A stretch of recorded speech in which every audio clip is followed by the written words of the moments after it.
Hello. Hi, Daniel Ira. How are you, Kakiro? I'm good.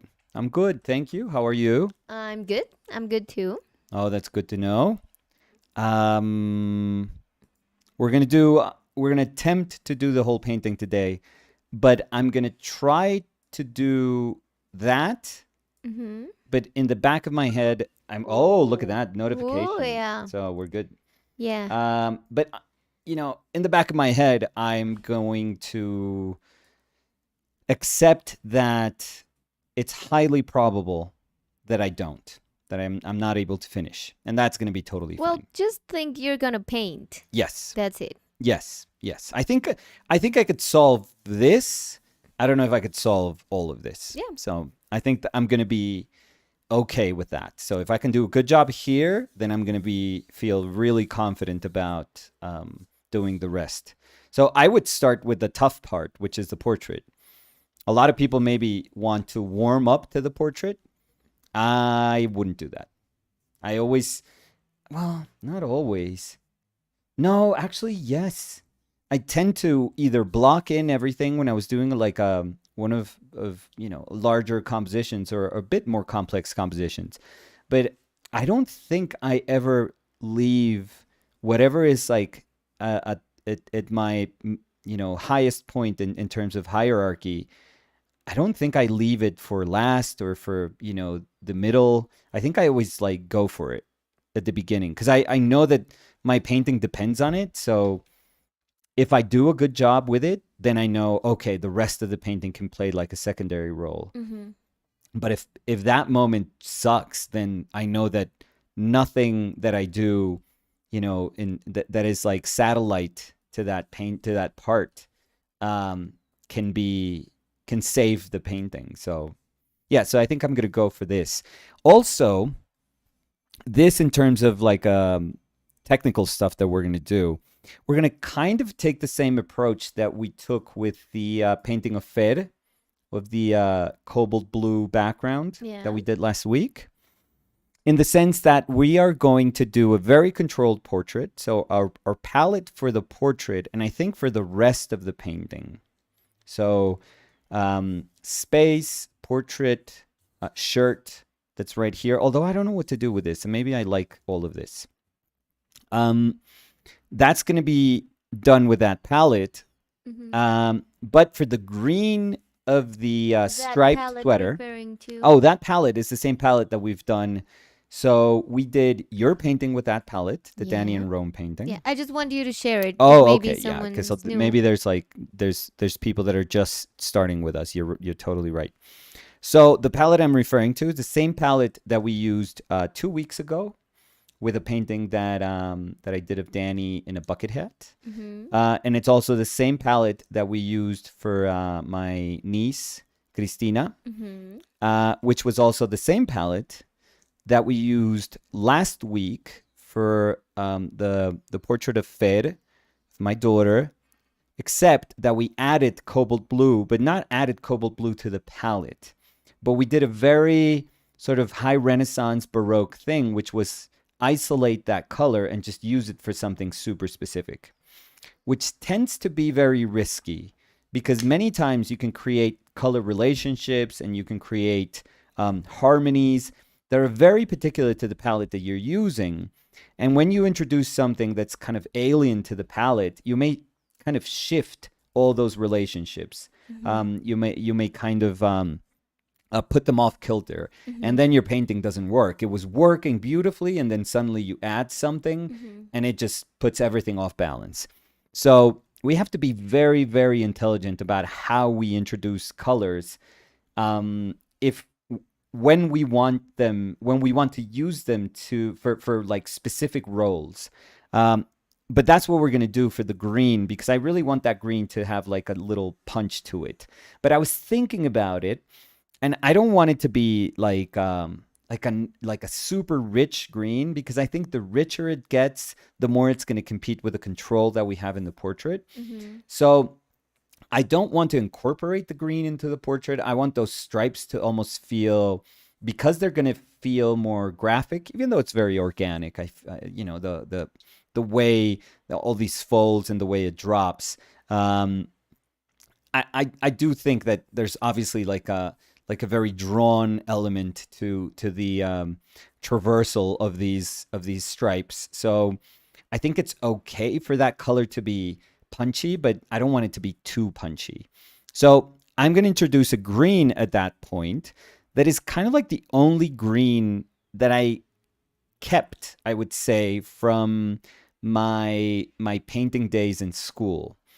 And it's the one green that I decided to incorporate very not randomly, but very sparingly in my palette when I felt the need of putting a green. And that green is a green blue, which is a dark green blue, like transparent, which is Viridian green. So this is my Rembrandt Viridian green. We're going to introduce that. I thought I would introduce also a yellow, the bismuth yellow, but that's where I drew the line. I was like, I think I'm okay with the green. I don't think I'm okay with the bright yellow. I think that would be a new hue, which is the green, which I don't have in my palette. And it would be not a new hue because we do have yellow, but it would be brightness. It would be lightness and saturation, that is nothing close to what we have in the yellow that we're going to use in the 4-color palette. It doesn't even come close. So I'm hoping that that's enough. That's like different enough. It just makes it have the illusion of like nice richness, but there's not going to be a ton in there. But just that introduction of that extra hue, I think, is going to give us like a bit of breadth that we wouldn't have if we were doing like solely a 4-color palette. So this is actually going to be Zorn-ish in a way, even though they say he could also put like a yellow and that green, like a darker green. And judging by the greens, I would say it would be something close to Viridian. It would be like a blue-green instead of like a blue earth, like sap, or any other like green yellows. So yeah, so that's what we're gonna do today. I think that's pretty good. Should we say hi? Because yesterday, I think it took us over 4 hours. Was it 4 days to say hi? So Yesterday? No. not yesterday, the day before. The day before, yeah. Okay. Oh, wait. I'm okay. I'm waiting. No, I was going to say that. What were you going to say? Mm, That our mic is not working? no, it is. No, of course it is. I just wanted to check. Because I think the thumbnail hasn't That's okay. updated.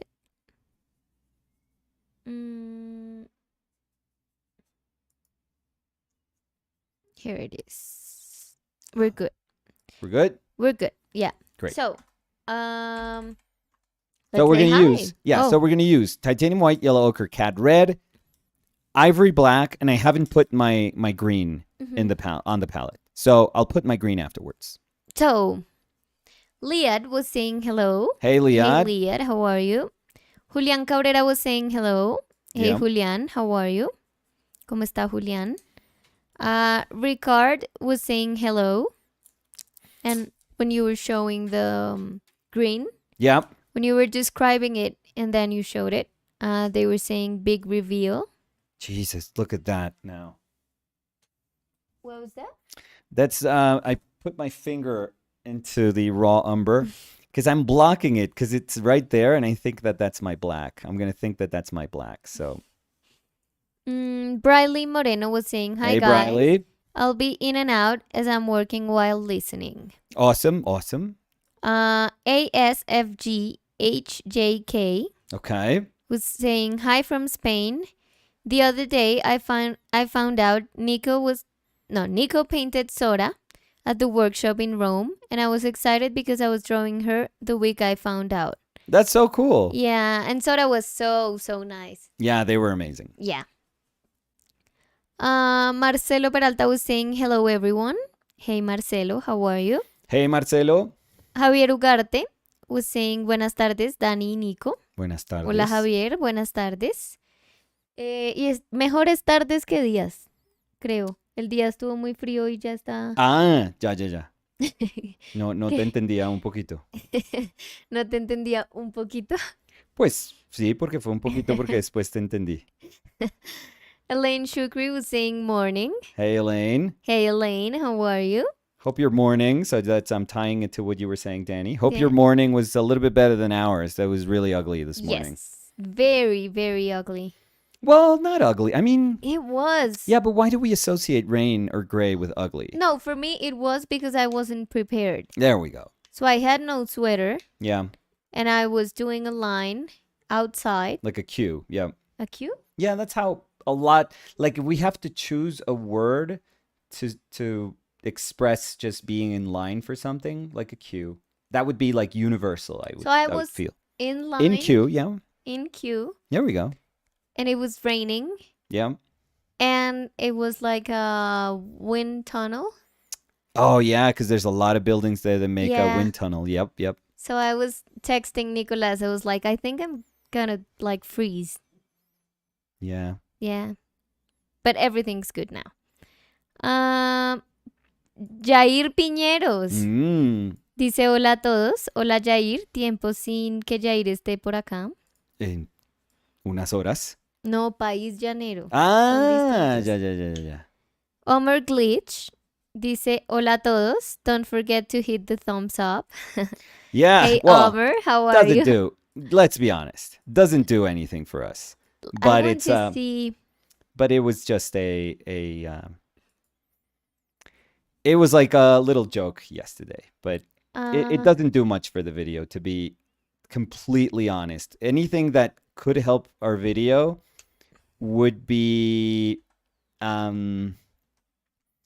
we would be able to take more advantage of the things that would help us if we were still doing edited videos, and we're not. And I don't think that's going to change anytime soon or at all. So I don't know. You know what could help, but it makes no sense? That there would be a ton of comments and likes. But there's no point in people commenting if, most of the people that are watching the video, well, not most, but a lot of the people that are watching the video are watching it live Yeah. and looking at the chat. And even the people that are just maybe watching the live, but later, maybe they are also scrolling through the chat or just peeking at the chat. So they like to see those conversations, because usually those are the ones that are pertinent to the video. So I think this is a thing that we, it's like a no-win situation, but we're totally fine. Robin was Hey, saying Robin. hola. Hey Robin, how are Robincita. you? Liad was saying my guess is Viridian Green. Yes, I was right. You were right. Nicolas Mijarovic. Ooh, Oh. long time no see, Nicola. Nicola was saying, hey guys, finally can watch this one live. Good. We're happy. Yeah, Catherine was saying hi. Hey Catherine. Nicolas Martin was saying hi. Or Nicolas Martin There we go. was saying hi. One of those for sure. Slow Turtle 822 was saying excited for today's session. I'm excited too, and let's hope we don't mess it up. Ibrahim Salah was saying, Nick, have you seen YouTube video of you doing a painting demo? You still have hair. It has 84k views. It got recommended to me. Yeah, I think it was The blank one, the one that Cal did. Mhm. Yeah. A friend of ours, a very good friend of ours, recorded that one. And I think the original one, like his, he had to take down. Or it must have been taken down because he put music on it. Oh, He put like I even good old forget. days. Like a Cal music Yeah. on. So it was any of thousands of, the groups that now all melt into my brain as one group that Cal liked. But What does that even mean? I mean, it's funny because you were saying nothing, but I got exactly what you were trying to say. yeah, I guess it helps to know Cal. Mm-hmm. But yeah, and we used to play, like, he used to play a lot of his music when he was part of some workshops that we gave, and it was just, he had really good music too. Like, he likes music, so You he had did like too. yeah, no, No, he had he really actually good had cool music. music. No, he actually, like, objectively had like a ton of cool music. Uh, but he favored very specific music. So I can't remember what he used for this. But I know that it was, I in my brain it sounds like all of the songs that he would put. And it must have been taken down. And but somebody else just put it up without music or something, or they changed the music or something. But yeah, but that was 2 sessions for that painting, and those were days that, I don't even remember what we were like what Cal was recording with. It was very sort of bare bones, but it was a lot of fun. It was a lot of fun. I think that was the last 2 sessions of a 17, 18 week course that I would do at that Do you mean curse? atelier. Yeah, curse. um, and because I usually wouldn't paint. I would paint with people. Like, I would sit down and paint with people, Mm-hmm. but I wouldn't paint because the space was very limited. So if I took a spot, it would mean that some of the people that would have paid um, had a bad, would have a bad painting experience, and I can't do that. So I think I went around and I helped around, and um, but um, but yeah, but and what I did was I painted the last couple of days, Mm-hmm. and that was the painting that I did. So, small photo. You could see me holding like the photo reference. It was very small, and I did have hair, so Mm-hmm. that's I didn't even know how to express that. Well, I mean, that's not that long ago, though. I mean, no, it is long. It is a long time, but it's probably like 8, 9 years ago. So yeah, but I didn't have hair 8, 9 years ago, so I had more hair on the sides, but it wasn't like there was a lot of it there. So, but yeah, that turned out cool. I remember, So, let's see. and we raffled that one too. Oh, That was the beginning of the raffling of the things that I do in my workshops. So, no, but wait, because I'm seeing. So, Dumb Stable was saying, okay. hello, it's Belts here, but on a different account. I think I got blocked on this channel. What? My message is not showing, but not sure if by accident or I said something dumb. If so, not sure what. No, No, no. of course not. No, No, no, no, no. We no. haven't. No, I have no idea what happened. Because the only things I don't even block, I report, but the spam. So it would make sense. Uh, so aren't you able to see the video from your account, Belts? And is it just our videos? Yeah. Or is it like, your YouTube account? I want to see. Do you think maybe like you were trying to pick one and maybe you picked the one that, maybe the bot was No. like right under Belt's. No, no, no. No, No? because I always like double, triple check. You were going for quadruple? Quadruple. Yeah. I want to see. Can you check? Yeah, I'm trying to see if I can see Who? like the blocked accounts. Yeah. I don't know if that's even something you could see. Well, you could see them on Facebook and on Instagram, so maybe. Mm,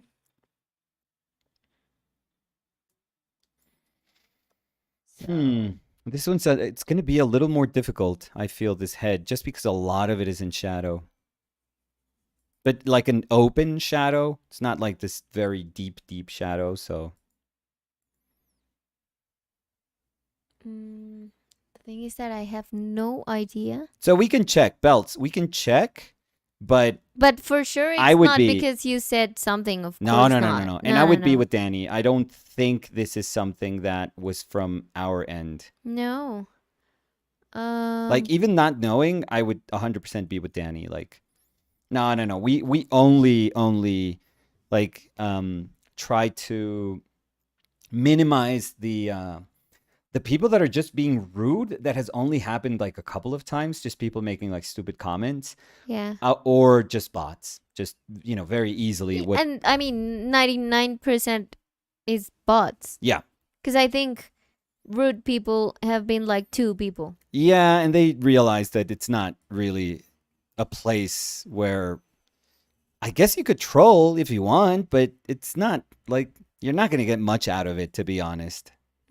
So let's see, because I think I found where What he wrote. settings, community. So let's see, settings, community.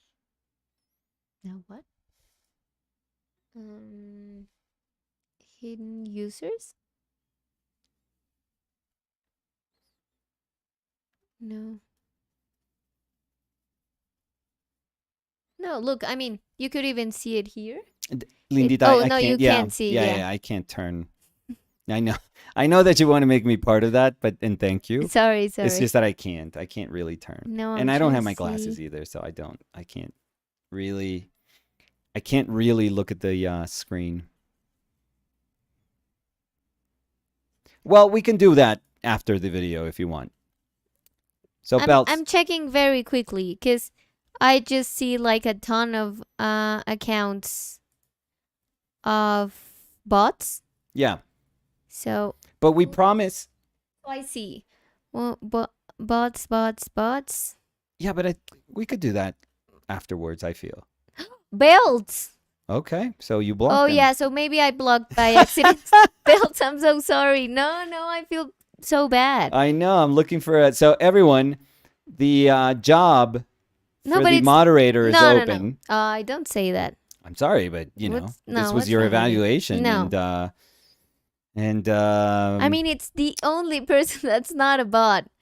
I'm so sorry. I thought that was going to be Julia. I would expect Julia to be there. Yeah. No, Belts, I'm so sorry. So I think you're good now. I'm so sorry, Belts. Oof, I would never come back. No, but maybe.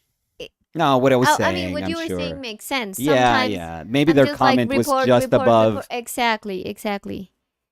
Oh no, I'm sorry, Belts. They were saying. No, you're the one who has. I can only chat on your videos, but I can see this message. I did wonder if my message got blocked when a bot chatted at the same time.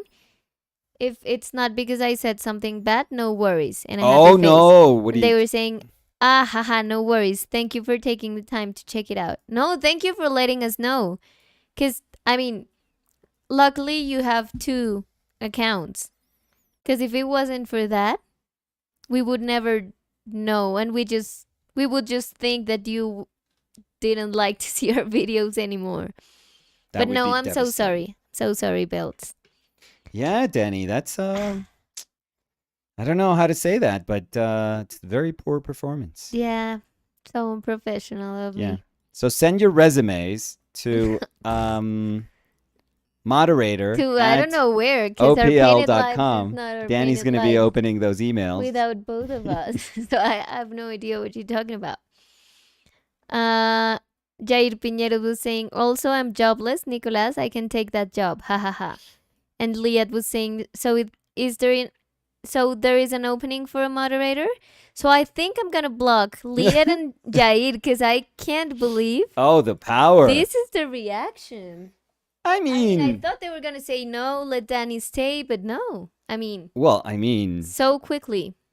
They can now see through the veil. That is your kindness. In English, is it also a saying like? What's that? The body wasn't even cold yet? I guess you could say it, yeah. Yeah.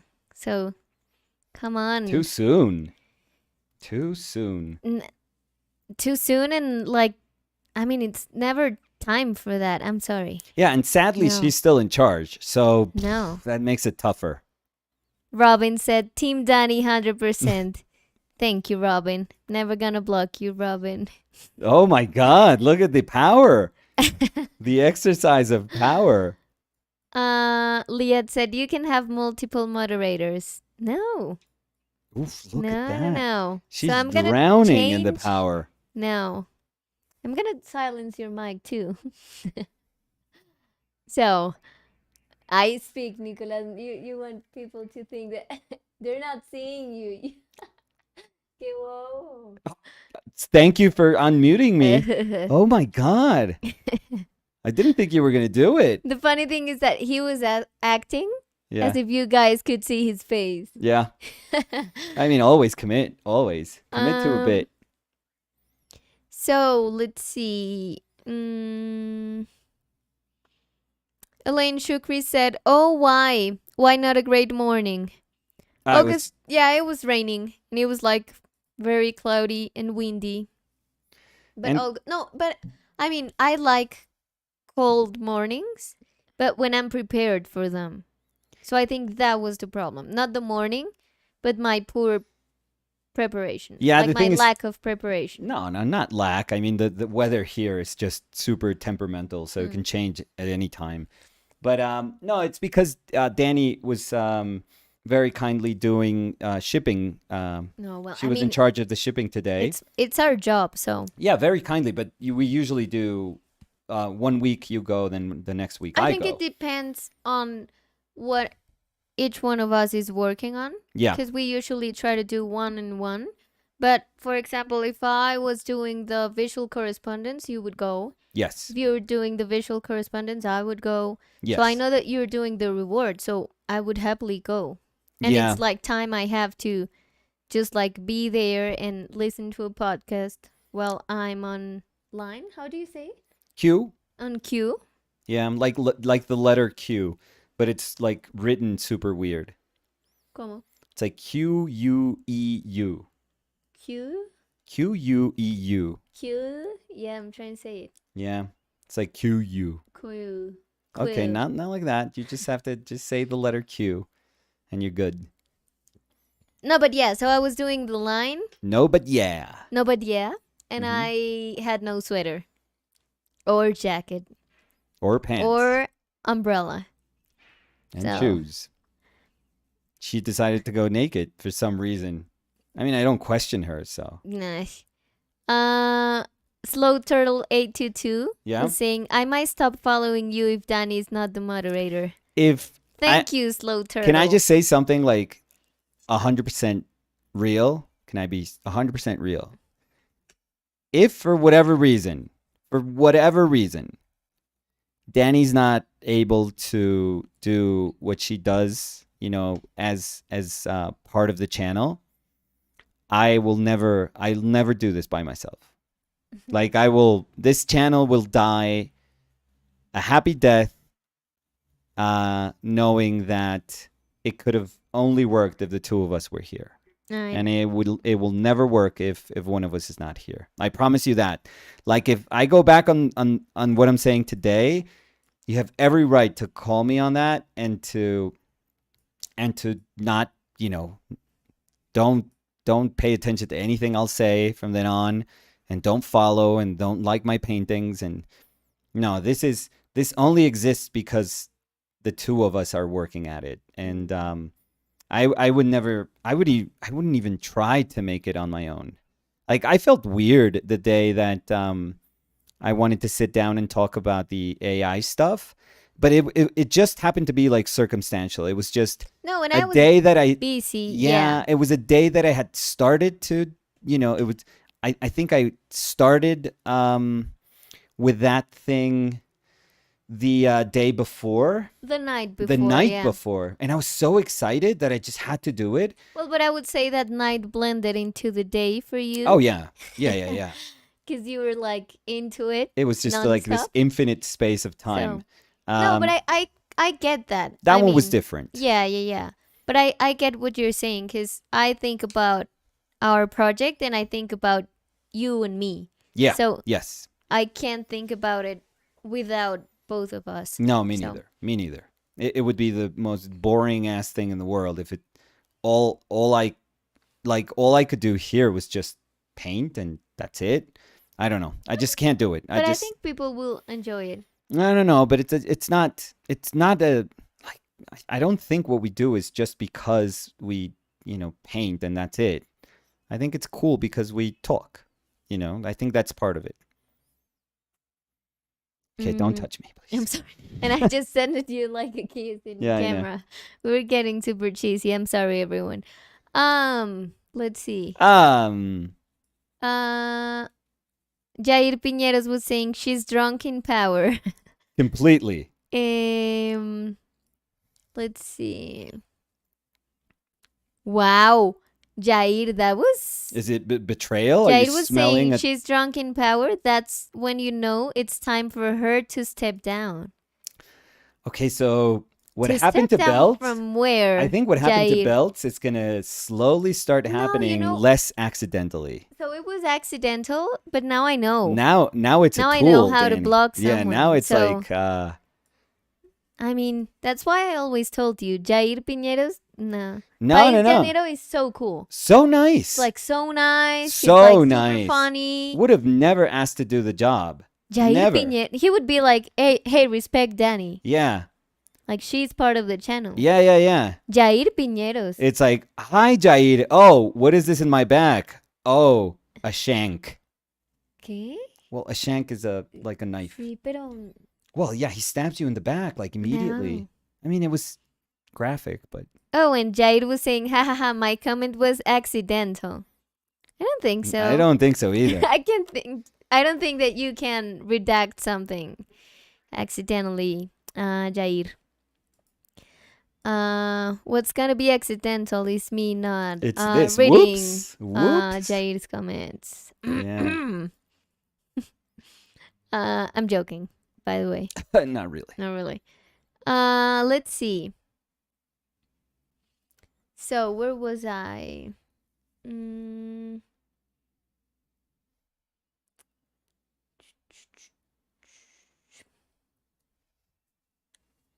So Nicolas Mijarevic was saying, yeah, I know I'm sorry, but I am catching up. I am hellishly busy. Haha. Oh, no need to apologize. Yeah, no. I mean, we missed you here, but of course, if you have things to do, Drop them. drop them. You should watch the videos. Come on. What are you doing? Priorities, dude. Come on. Sergio Sketchbook was saying hello. Hey, Hey. Sergio. How did the drawing? I don't remember if they told us it was a drawing or a painting, but how did it went? How did it go? How did it go? Gil was saying hi guys. Hey Gil, how are you? Jutaki001 was saying hi Nicolas and Danny. It's also been a while. Yeah. Yeah, Yudaki, long time no see. Yeah. And Yudaki was saying, I'm from Real because I'm born and raised here in Iceland, and my Icelandic name is nearly impossible to spell. It's Asger Valur Sigurdsson, and that is a very rare name. I think it's a cool name. That's very cool. Yeah.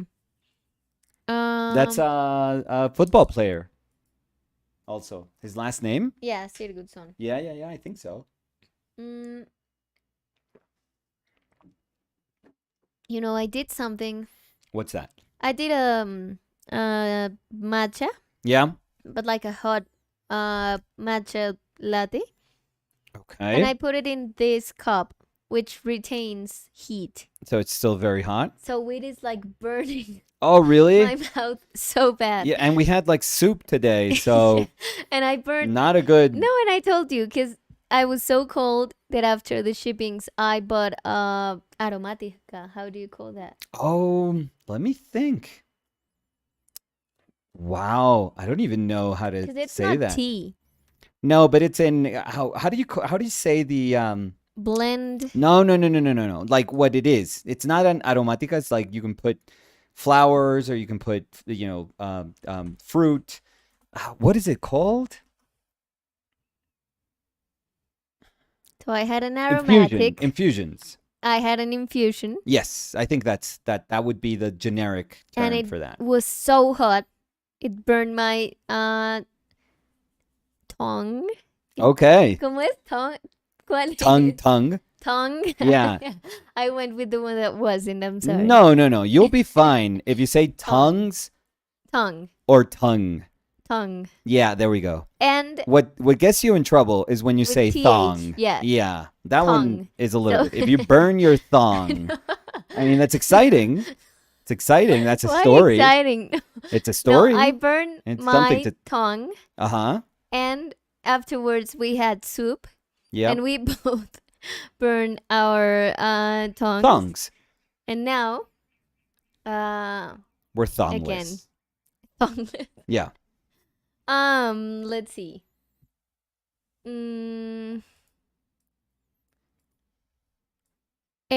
Slow Turtle 822 Yeah. is saying, I missed the beginning.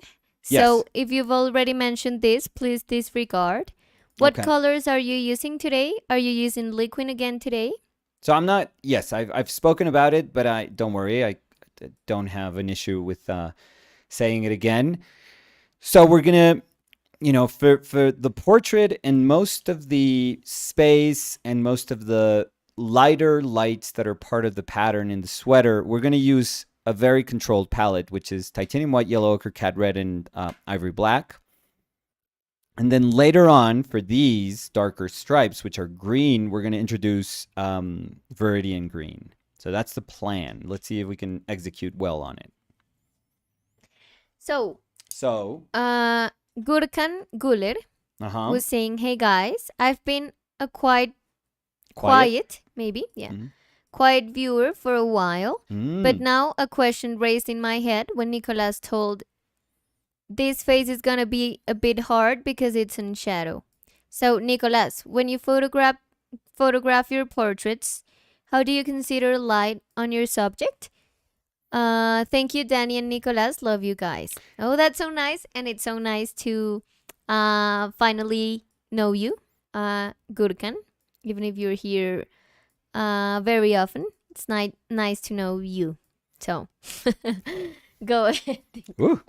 Yeah, you sure? Are you good? Yeah, I'm good. Okay. I think. No, thank you. Thank you for that. Yeah, it doesn't really mean that I was surprised by the shadow mass or I was like not thinking about it when I took the photo.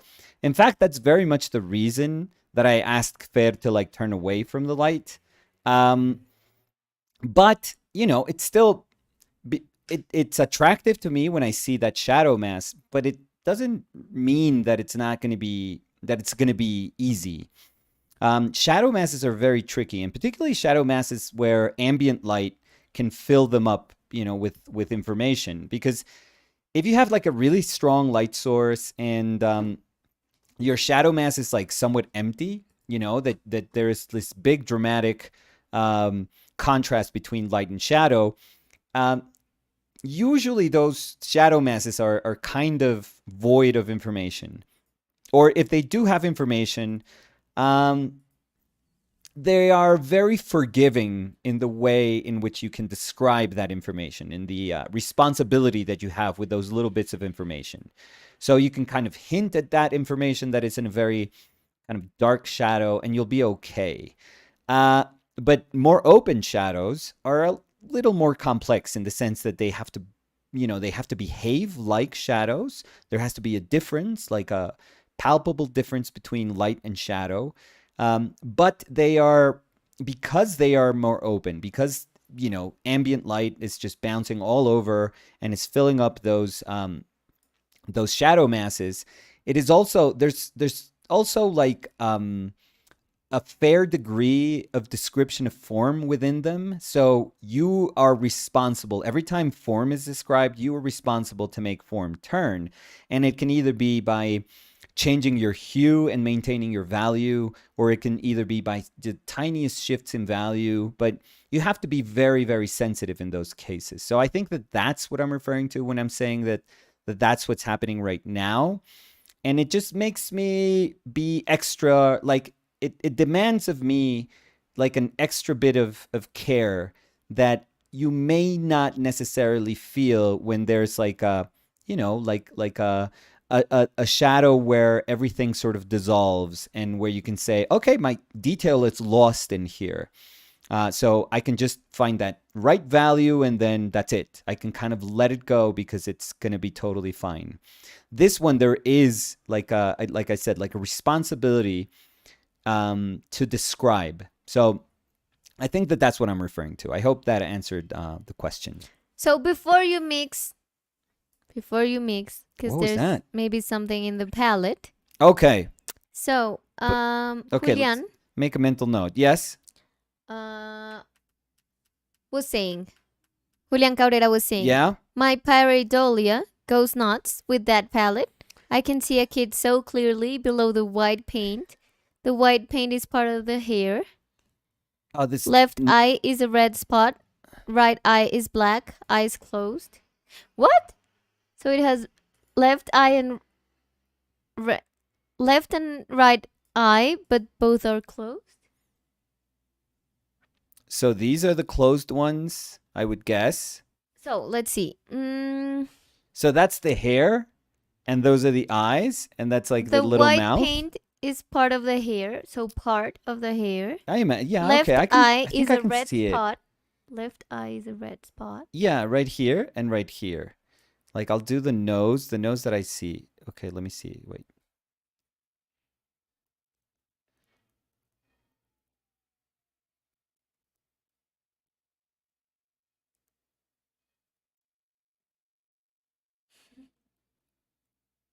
He has like two teeth.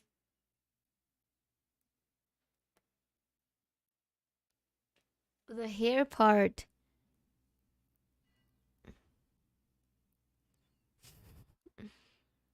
Was I totally off?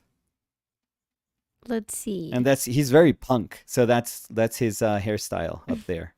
I think I was good. I think I see what he sees. Hopefully. Maybe. Anyways, but we got to keep painting. So Catherine was saying, what's the average temperature in Bogota this time of year? Well, it doesn't change. I mean, it changes. Oh, because we don't have seasons. Yeah, it shifts. There are things that we could consider seasons, but honestly, this year has been like particularly cold, I would say. Because the beginning of the year should have been a lot warmer, I feel, and it wasn't. So, yeah, no, it's very cool. It's very, very cool this year. So I would say maybe 14 degrees Celsius this year, 15 at most, maybe. Yeah, so according to this, it says 14. Yeah. Real feel 12. Okay, so I wasn't that off. And in the morning, it was 12. Real feel 10. Wow. Okay, yeah.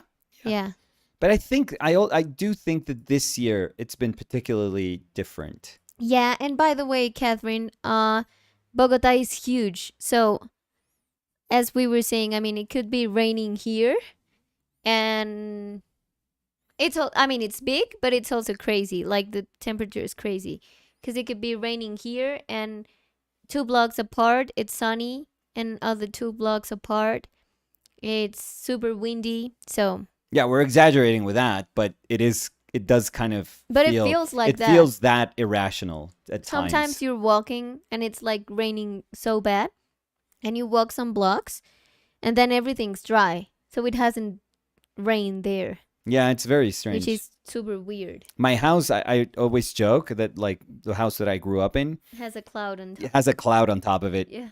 It's just very, very strange. Solo Priest was saying, hello, I'm awake. It's 3 p.m., but I'm awake. Okay. Okay, that's good. Okay, that's that's something. That's an introduction, yeah.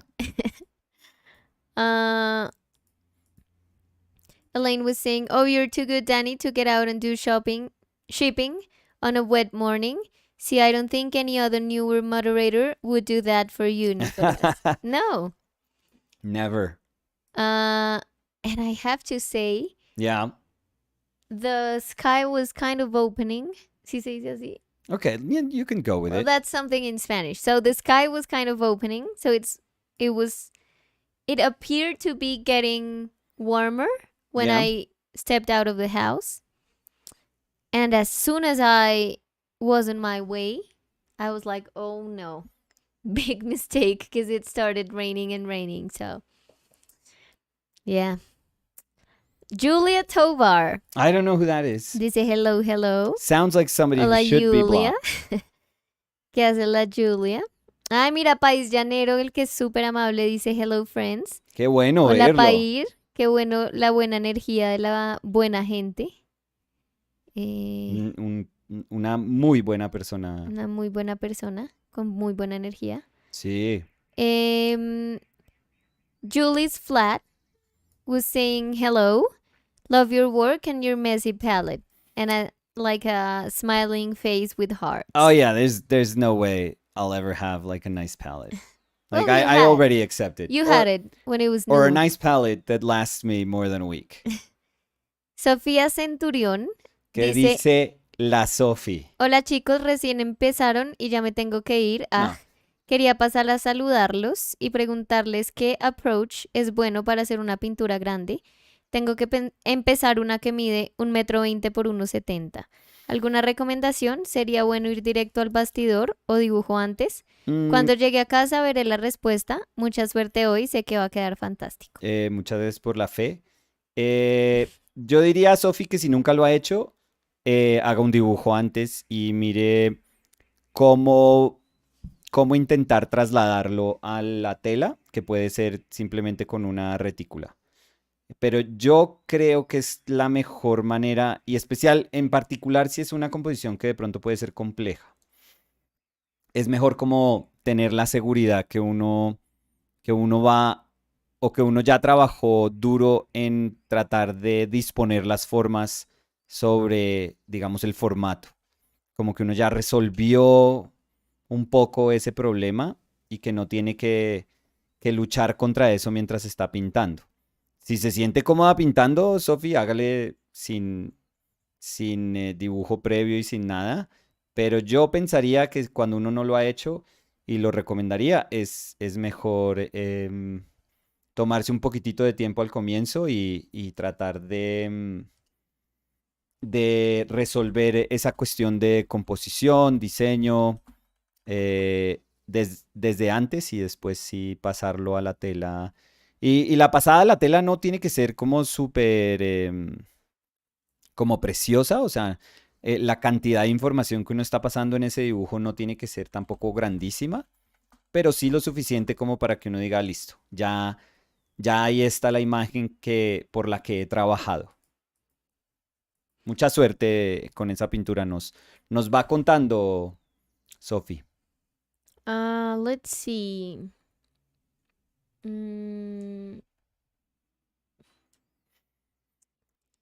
So, can I talk, Daniel Ira? Yes. Okay, that took I was joking. way too long. Yeah. Of course you can talk. Okay. Tell me. Because I was telling you this over lunch, that I was finally, because the first day that that I was immersed in this AI thing, Jeff Avila was super cool. He really is like a super cool dude. And honestly, we have so many cool people in our, that are part of our family in our channel. Because I was going to say audience, but sometimes audience just feels like you're just there looking at something and don't have to participate. That's not how it is. No, I think the people that are here with us, I kind of I don't know, I sort of imagine myself as like working on at a workshop. Yeah, with and then more my people. my easel is next to yours and you are next to somebody else who's working and there's somebody else who's working, there's somebody else who's just hanging out. We're not gonna be near Jair Piñeros. No, he doesn't have keys for the room, so he's okay. He's throwing rock. I can see him from the window. He's throwing rocks at a car outside. To me. Which is so not cool. To my easel. I'm calling the cops. So, no, but I do feel that it's people feel alive, and Jeff is certainly one of those awesome people that has not only supported us throughout the years. I mean, pre OPL he was a supporter. He's a very, very kind soul. He's super into comic books, which makes me like him even more. Um, and he suggested I'm so grateful that he suggested the prompt book, the Dave McKean prompt book, because I didn't know this, but it's actually a limited run. It's a very limited Oh, run. really? Yeah, and I'm guessing it's a limited run because it's such a weird book. Now, and I'm saying this because I heard him speak in a little podcast slash interview That was also a suggestion that that someone said. Jeff, this was Jeff also Oh that yeah, he no, no, no. But I remember someone else was quoting that yesterday, I think, or the day Yes, before yes, too. yes. And I don't know if I mentioned that that was the podcast that Jeff had suggested for me too. Mm-hmm. And I was just saying how I hadn't listened to it because I was, Dave McKean is such a powerhouse. I mean, it's one of the most creative people in, our generation. And let's call generation not just generation that's divided by, you know, age. But I think that if you think of comic books and graphic novels, and if you go back, 20 years, 25 years ago, he is part of that, that, what I feel is, at least in like, I don't know, in the American industry, because, they're very different. Like graphic novels are quite different in the European industry, but at least in the American industry, he is somebody who shaped that industry. He really, literally is one of the biggest names in visual storytelling, in just narrative storytelling. He's enormous. He's one of the most creative people. Part of the illustration. Of the whole illustration world. I mean, the illustration world is enormous because you may think, well, but editorial feels different than children's book. And it's like, I think McKean has done everything. Hmm. Everything. Everything. And he's versatile also. He could do stuff with Photoshop, with photography, like analog photography. He could paint, he could collage, he could draw. He directs movies. He's a musician. He's like, I mean, he is one of the most creative people in at this moment, I think, that's alive. He really is that big. And I knew myself, and I knew, no, if I listen to this interview, like, he's going to shape everything I think, like, for sure. Like, I can be stubborn and I can, understand my own emotions about this. But if I'm hearing such a, huge person speak about this experience, and not only about his experience, but he wanted to make a book because of his experience with this AI stuff. And so that was going to mean that it's even more valid, like it has even more weight. So I was like, no, I want to at least come to terms with what I feel, and then I'll listen to him. And Like get to know it before you had like what he was saying in your mind. yeah, because I like to know myself also. I like to see where Like my a thoughts, form an opinion. right, where your thoughts take you, wherever they may be. And maybe it's a completely different place, and you have to be okay with yourself if you say, I actually don't agree with him, or if it happens to be an opinion that's completely opposite, or you have to feel really cool if you hear him after you've kind of tried to verbalize everything that's going on in your, overly excited brain, and then you hear echoes of that much more cogently expressed in Dave McKean. And I think that's what happened to me. I finally heard this podcast, listened to this podcast, and it's incredible. It really is incredible. Did It's you finish the podcast? yeah, I'm missing like something that feels like it's tangential, Mm-hmm. because I'm missing like a little bit, like Mhm. 5 minutes, something like that. Mm-hmm. But I think, I think I get, unless they're Of speaking, course, yeah. unless they're speaking about something that's going to change everything in the last couple Yeah. of minutes. But I even like took notes. Really? I Yeah. like that. Yeah, I took notes. Very me. Yeah, because I was painting. Okay, that didn't work. I was painting a portrait. So this is Yeah. the upper part of the portrait. So Can you you have read to it? read it kind of, because my image is No, let's do something better. So let's do this. I'll just tape it to the side. There we go. So, guilt. Why did I put down guilt? So I don't know if people are gonna like that I'm going through my notes. You can tell me if this is like not cool at all, but it'll just take a minute. And because I thought he said some like pretty cool stuff. So why did he speak about guilt? Because he was saying how a friend of his asked him to do a cover for his band, and he's done like band album covers before. So he says he felt guilt because he did it with AI, and he said that the image that was produced in AI felt his own, and he said, I wouldn't know what else to do to it. I thought it was perfect, wow. which is crazy. Yeah. Crazy. And I'm probably paraphrasing, but if you hear this, if I'm using hear instead of listen, if you listen to this podcast, you'll realize that I'm not, I'm not interpreting what he was saying. Like this is the essence of what he was saying. So he's trying to express how he felt like that it was very weird to do something, to do a job, but the keyword here was doing, like trying to interpret, trying to understand what his role was in this doing. So he constantly said the word alarming, like that he found everything alarming, which I thought was quite a good word to use, because yes, alarms are going off, like Yeah. in your brain, like all these sirens are going off. You don't really know what is happening. Like you can't tell that it's on fire. Like your brain is on fire, or there's a flood, or there's an earthquake. Yeah, but you know that something big is Right, but happening, your like, brain is saying like, okay, this is weird. yeah, Like this like is pay attention. yeah, there's something happening here that you have to pay attention to. So I loved this. He said that he felt like there were so many feelings, but that he could either, because so many feelings that were born from so much questioning. But he said that he either had to quit or respond.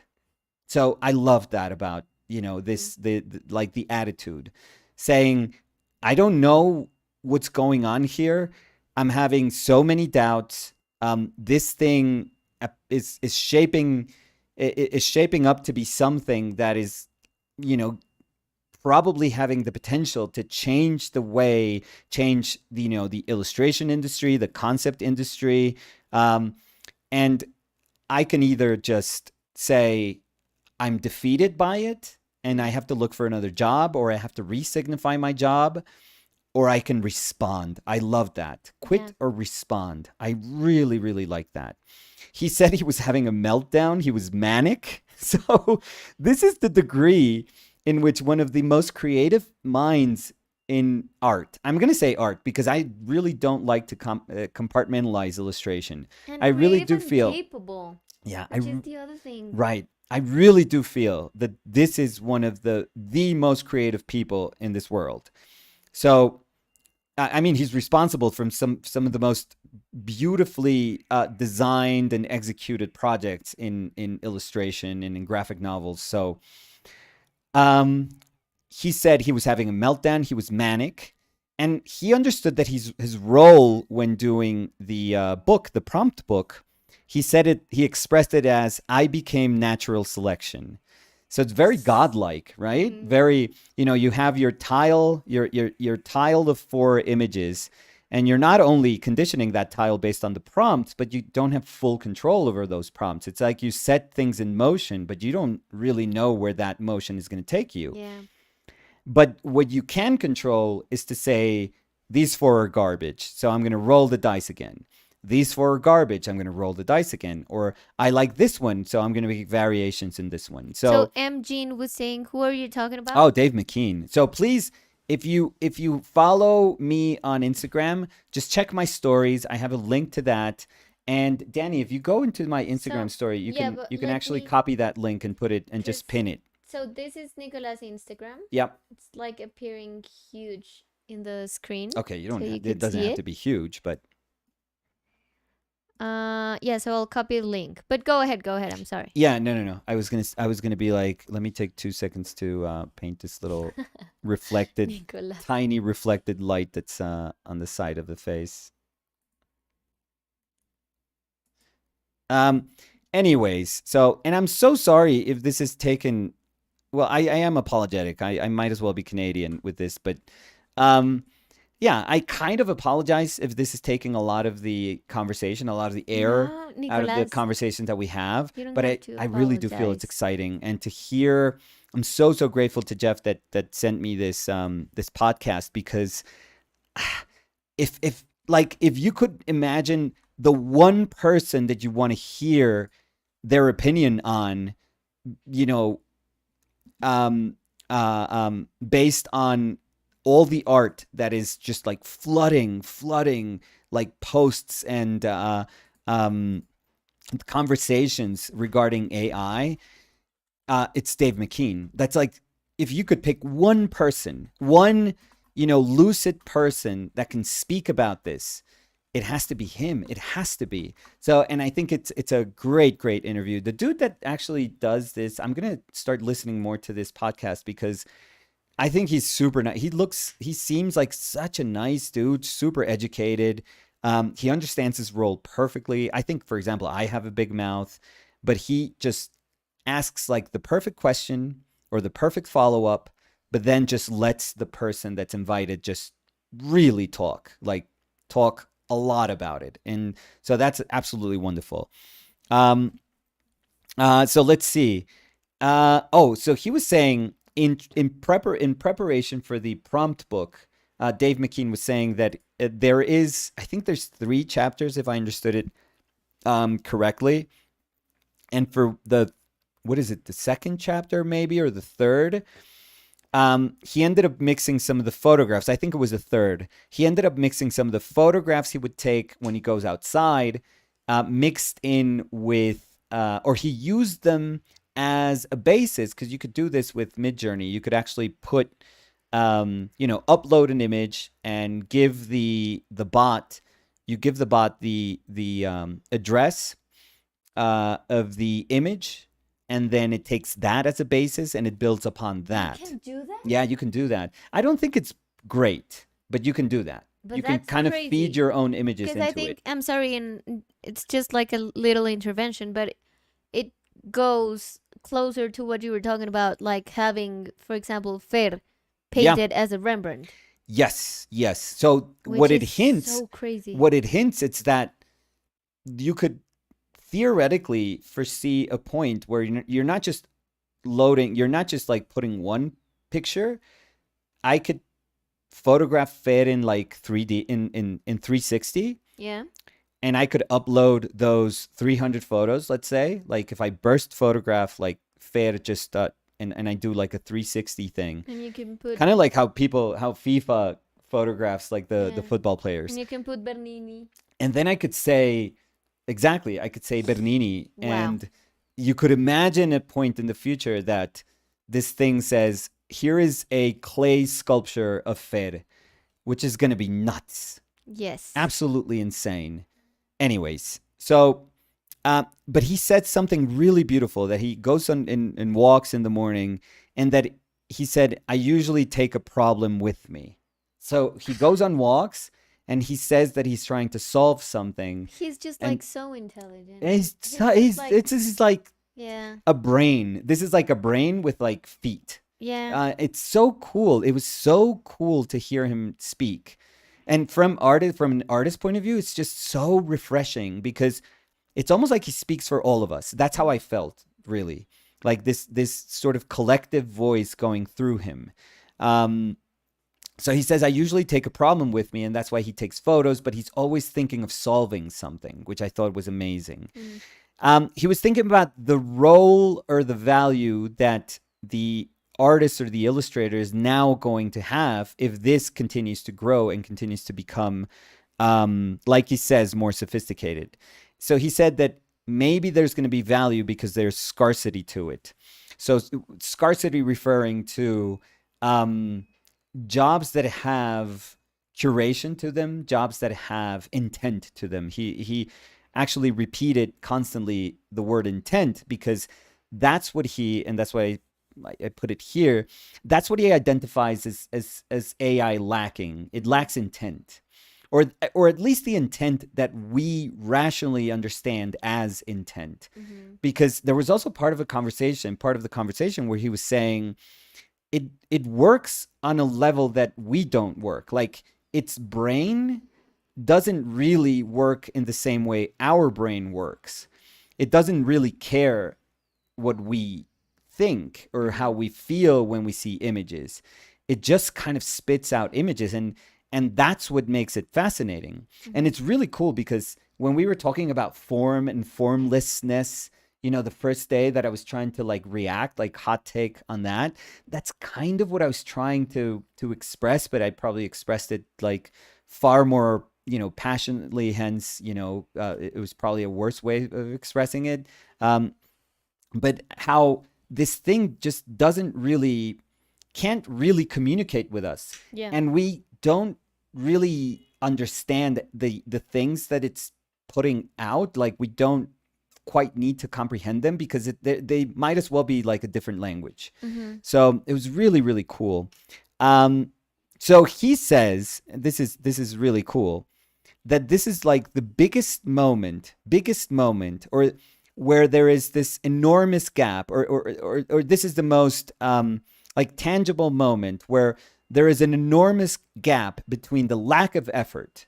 Lack of effort meaning that you don't have to go to art school, you don't have to have a good taste, you don't have to understand picture making. You don't even have to know how to draw. You don't even have to know how to construct a phrase, a sentence. Yeah, exactly. So the biggest gap between the lack of effort and a sophisticated result. Yeah. Which is scary. Yeah. And which is also like scary. A very intelligent way to put it. 'Cause Yeah. that's what it is. Because it takes nothing. That's what's scary. Right. It takes nothing. Like no effort. Lack of effort. Biggest gap between lack of effort. It takes nothing. Like I could give Fer this tool and I'm sure that I could be shocked at the things that she says. Oh, look what I did. I could give it to my cousin. You could give it to your mother. And my cousin, he's 3 years old. And Oh, I yeah, could be sure. like, say 2 words. Yeah. 4 years old, I'm sorry. Yeah. But you could give it to, like, I could have given it to, I don't know, I could give it to Kata, who is not super, super artistic. And she can come up with some really, really cool stuff. Kata is my sister. And that's the point. But he was saying, like, that democratization of art can be weird. That if that's the view that you have in art, which sometimes it's my view, that I think the more people that can be creative, I think it's really cool. But he saw it as, actually, that's like the scariest thing, because then what do artists mean? What does being an artist mean? Yeah. And that's why he was saying, why are they trying to replace these jobs? Like, he understands that this is amazing, but what's the point? Like, what is the point? And he was referring to AI that does poetry, AI that writes music, and AI that now creates images. I think there's going to be a point where AI can sing. You know, it can understand how Ariana Grande sings, and it'll just be a bot that just knows the things that she does with her voice, and then it just spits, out this thing that sounds like her. So, but he was saying, why are we doing this? Like, why are we trying to find if a machine can replace us? Like, why are we trying to find if they can do something that is like inherently human? Because, like, in my mind, he didn't mention this, but industrialization, like, it was a job. It was just like I had to be in a factory and I had like to hammer down. It was I had to for efficiency. Hammer down these nails just to give I don't know, shoes a soul, right? So I would just hammer down. I would just hammer every single day, and then suddenly this machine appears that it can do the job that I was doing just 100 times more Quicker, efficiently, right? But there's no humanity in the act of like hammering down nails. Like there's not, it's just an action that is, you know, that you could kind of sense that it can be replaced by a machine. And in many ways you have to, you know, sadly be okay about it. But he expressed, you know, the work that is currently being done as having like a humanness about it. You know, that there is no humanity to it. Like you can't sense that, you know, you obviously can't sense that there is a human being behind it, because human beings are selective, and human beings say, I'm going to compose this image because the figure here is going to give you a sense of, you know, the space being more desolate, or, you know, her expression in the face, I'm going to shift this, or I'm going to try to create harmonies, or I'm going to try to create dissonances, because I feel that, you know, those elements are going to emphasize this emotion that I'm trying to convey. So none of those things are present. What we feel is emotional about these images is things that we imprint on them, because they feel very open, and we finish that puzzle that it's presenting to us. We are like this very active part of reading these images. But when you look at them like, you know, very coldly, you realize that there is nothing to them. Like there is just a recognition of shapes and hierarchies and effects, and it understands. I mean, like he puts it, a very sophisticated way of constructing images, but there is something that lacks. It says it flattens the field, like the illustration field. It completely flattens it. Yeah.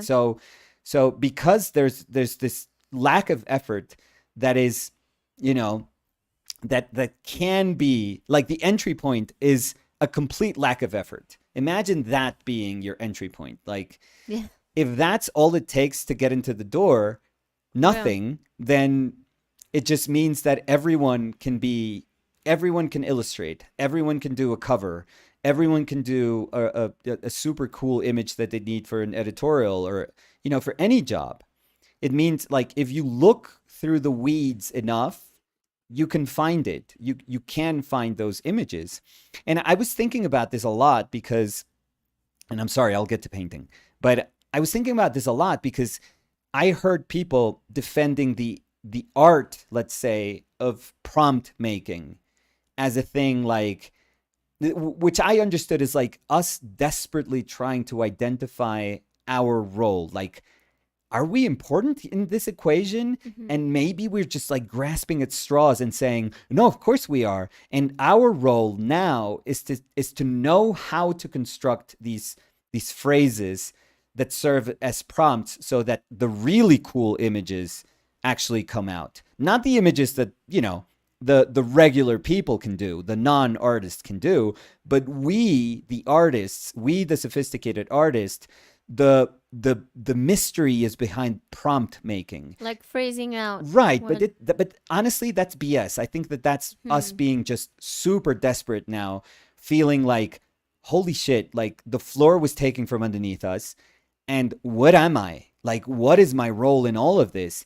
And there's just people that are saying, I used to draw, I used to paint, but maybe now my role is to be intelligent about wording things. I don't think that's no, what and that's this is something about. that wouldn't even fit every artist, Right. because I mean, I know a lot of people that do amazing things, but they're like, no, I don't know how to talk about it. I mean, I could like show you what I'm doing, but I can't phrase it out. Right. So if you try to change like the meaning of an artist to basically a writer, Yeah, or a person that knows how to phrase out something, which is not even a writer, because what they're implying is that they are learning the language of, so it's almost like coding. They're learning the language of the AI, so they can explain to the AI exactly what somewhat they want. more efficiently what they want, instead of like regular people, which are just going to be content with, you know, saying apple made of stone. But I saw an image, I showed it to you, like a heart made out of crystal. Crazy, yeah. That is like so fucking good. And the only thing they put down was like heart made of crystal. That was it. So I'm sorry, but I right now I'm not buying this thing about the art of prompt. It's just not it's not enough. It's really not enough. So what I do think has to happen, and this is the scary slash amazing slash cool, super exciting moment where maybe yes, a ton of jobs are going to be sacrificed, but that doesn't mean that art is going to go away. Art doesn't go away. Illustration doesn't go away. Things like what I was saying yesterday, like the other day, like maybe comic book inkers go away, sadly. Maybe wood engravers like Pizan was for Gustave Doré, Hmm. you know, probably the most famous of wood engravers. Maybe that job goes away. You know, who's engraving now? The people that make bills, that design, you know, currency. And that's about it. Nobody does engraving anymore. And it was beautiful. It was this beautiful craft, but it went away, and Pizan went away. It was very sad because Doré plus Pizan made for some of the most beautiful illustrations in our history of illustration. So jobs are going to go away. They are, period. That is just the way things go. And we have to be sad, but okay with it. Because if we're choosing to be sad now, it's like, okay, dude, did you choose to be blind to like centuries of art making? Because we've been like killing jobs century, you know, after century after century after century. Hmm. It's just the way it is. So I think jobs are going to go away, but the bigger issue here, it's not about jobs, I feel. It's about our worth. Like what he speaks as humanness. Like what does it mean to be a human artist versus what it means to be the AI art? Like the art that's done by AI. Like what is human? What does humanity mean Hmm. when you are making art? What is that thing that an AI, maybe let's not say we'll never understand, but it's going to take a long time for it to know what it means to be human, because maybe AI starts learning from itself in the future and it's just going to learn how to be AI. It's going to be like a separate thing that it's not going to be human. And right now it's showing us how it thinks. And that's why the images feel so otherworldly in many ways.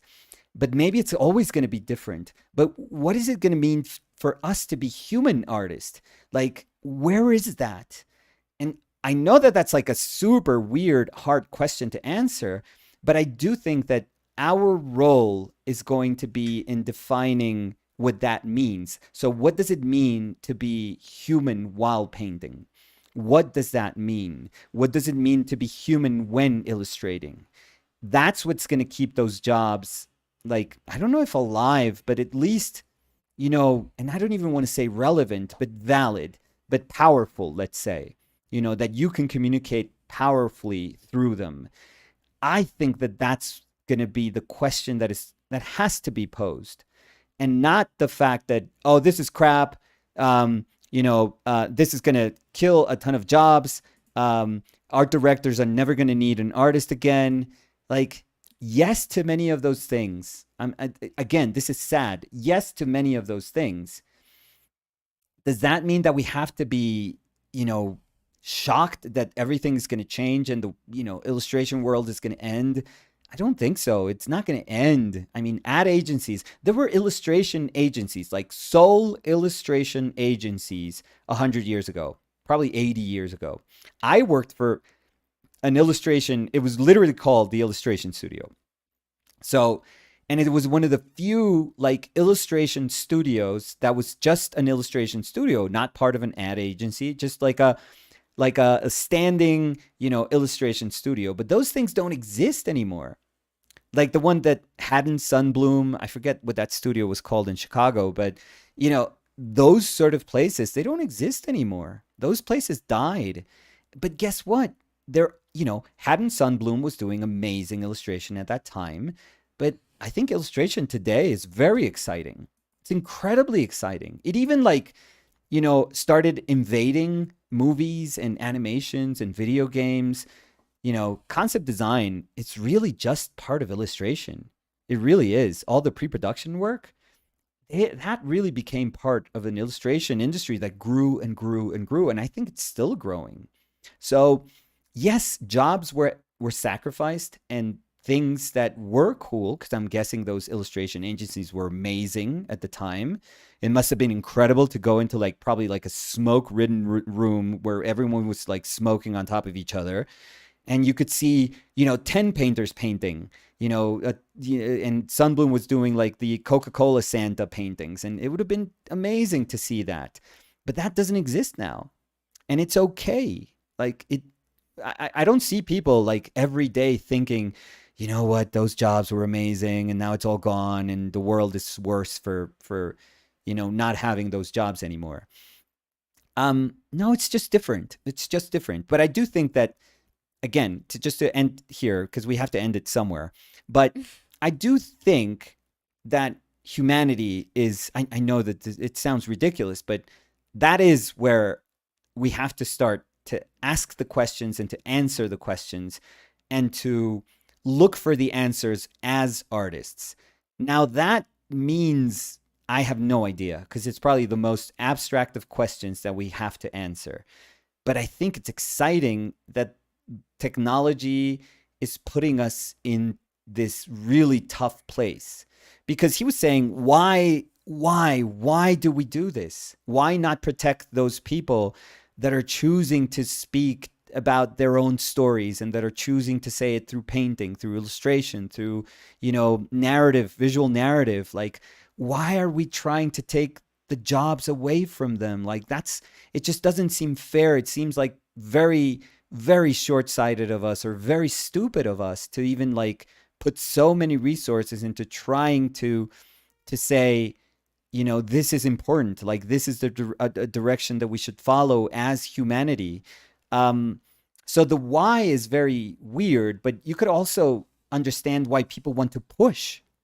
It's like, because it's like, why go to outer space?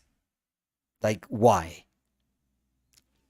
What's the point of sending these aircrafts to the to Pluto, so that we can have like a better photograph of Pluto? Like, what's the point? We could be curing cancer here. We could be thinking about world hunger here. We could be thinking about the planet being more equitable, and people having like, equal rights, or protecting our own environments here. Like, what does a photo of Pluto do for us? But because we push, because I think that's part of our species. So maybe we are harming ourselves on many, many ways when we are questioning our role as artists, but maybe, perhaps indirectly, we're also going to push our own sense of humanity, because we have never been tested like we're going to be tested in the future. And maybe that's amazing, because maybe maybe art is super cool, because that's what's going to make it move forward. Maybe the painting that is done, I always feel like the best humanist painter ever is Rembrandt, and for me, that's why he's the best painter ever. But perhaps he was, he was an extraordinary example of what a human being painter could be. And maybe this, in the future, this is going to be something that requires all of us to channel our inner Rembrandt, whatever that means, to really look how we define ourselves, or our role and our responsibility as human beings while painting. And maybe that's what's going to push painting, because we have no idea how painting is going to be pushed.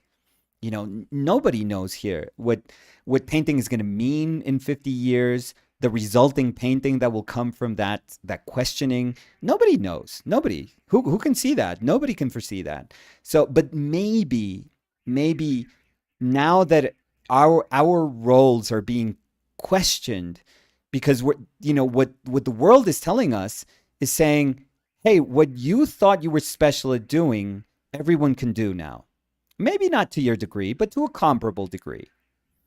And, I'm sure that the initial sort of knee-jerk reaction is going to be like, well, it's not about being comparable. It's about the tiny things that make the jobs, just significantly better, but they're tiny. But maybe humanity looks at the two examples and says, the differences here, yes, I can see them, but they're not enough. They're not enough for me. So it's not there. It's not in what you can make. It's not in the tiny things that you can tweak to make this image, a little more curated, a better, like better curated. It's not there. It's not quite there. Maybe the answer that we're looking for, that we're going to have to come up with, is just far more fundamental. Like, questions that have to do with the essence of humanity. And I think that that's super exciting. That's super scary. But instead of like feeling scared about just losing jobs that are, again, when has that not happened? When in art history have people not become obsolete? So, for example, Sergio's sketchbook was saying that's what samplers and synthesizers did for music. People are still playing guitar. Right. There's still going to be a place. There's still going to be a place because we're not there yet. We're not in those places yet where these things can truly challenge our sense, like our sensibility and the decision making that we do. And that's why McKean repeated intent so many times. There is no intent in AI. There is none. It's learning. It really is learning from trillion of images that are up there in the cloud, but it doesn't have intent. Right now we're just shocked at the things that it's doing, and we as sensible human beings are imprinting emotion onto those images. But it's not as if the AI is purposely trying to move us. That's not there. That's never going to be there. Never. Because even if AI learned how to feel, I think it would learn how to feel as AI. It wouldn't learn how to feel as a human being. We're too complex for that. And we're different. We're completely different. So anyways, I just had to do this because I listened to this podcast. I felt great because a lot of the things that he felt, that McKean felt, were things that I felt, and like things resonated with you. Yeah, like resonated on a super deep level, but also things that you can kind of hear almost every single artist feeling the same feeling, which is really weird, but also amazing. So I think he was speaking for a lot of us, and who better than him trying to figure this out, like trying to understand how this feels. Anyways, so that's my take Monologue. on that. Yeah, small take on that. Yeah, so let me but get it's back to very- painting. No, but I think it's very interesting. It's very exciting. How can Yeah. it not be super exciting? Liad was saying, what podcast is he talking about? Liad, so I shared the link a couple of comments before. Let me pin that comment so you could see it. Parting Mist was saying, but less people play guitar now, and the demand for your guitar playing skills is not as high. So if the issue is I need to pay my bills and I know how to play guitar, synthesizers Mm-hmm. must have hurt. But art for art's sake is not as a job will of course not disappear. Oh no. But those people that do have jobs and have gotten kind of used to those jobs, sadly they're going to have to question a lot of things that go with those jobs. And I mean, I know what they're saying, what Parting Mist is saying, but I think in art, like when they were saying I need to pay my bills and I know how to play guitar, I think there's a lot of people nowadays and before AI that were like, I need to pay my bills and I know how to paint, and that would still not pay the bills. Right. Yeah, exactly. You know? Knowing So how to it's not paint like- means nothing. Exactly. Knowing how to, exactly what you're saying, Danny, like knowing how to play the guitar means nothing. Mhm. Means absolutely nothing. I know tons of people that can paint circles around me that for some weird ass reason, because this world is not fair, they don't do well. Mm. That is the truth. Yeah. And it happens now when we appreciate painting, let's say. Let's see the comments. Leslie Cavazos Garduño Gavazos Carduño. was saying, "Hey guys, I usually love the scribbles in the background, but I don't know how I feel with a piece of paper covering all the painting. P.S. I agree with the monologue. Haha." So no, the paper was Oh. just like showing the Oh yeah, Leslie. not gonna be yeah. No. Leslie, those were just my notes that I took when I heard Jesus Christ, when I listened to a podcast that I listened today that I was referencing. Because I thought what Dave McKean was saying was so cool that I was painting this morning, and this is just the upper part of one of the portraits that I'm doing as rewards for the book that we're doing with Danny. That I just had to, like, I was painting and I just grabbed a pencil and I was like, oh, I need to write this down. And then I would listen to something else. I was like, oh, I need to write this down. It was just a very, I don't know, just a very instinctual thing to do. So I was just showing people my notes. Marcelo Peralta was saying it would be nice to put a lot of his analog and AI art side by side and do a type of Turing test of them. See if we would not be able to differentiate one from another. But I think that's cool, Marcelo. Wouldn't you feel very scared if you were like 60%? Like if you missed 40% of those? If you were like, I mean, I got a lot of them right, but Jesus Christ, there were a ton.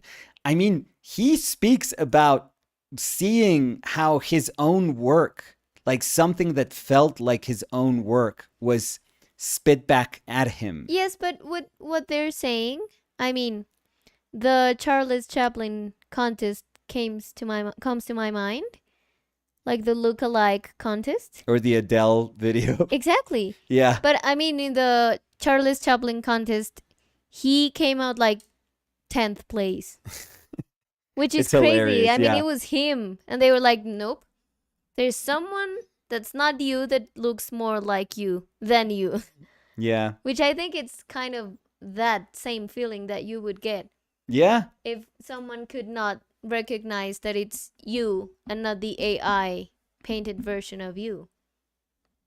So Yeah, imagine you mean- saying that is a like I expressed it that first day. I was like saying literally, like, isn't this a Dave McKean ass Dave McKean image? Yeah. Like, there is just no way around it. You just look at it and you go like, if somebody told me that was Dave McKean, and I've seen like hundreds of images of Dave McKean in my life, hundreds and hundreds. I've consumed so many of his images. I grew up with him. I'm not gonna say like I idolized him, because I met Willie, and Willie really does respect Dave McKean, but I really adored his work. And you know, when I would like to believe that I have, I don't know, an educated eye, I guess.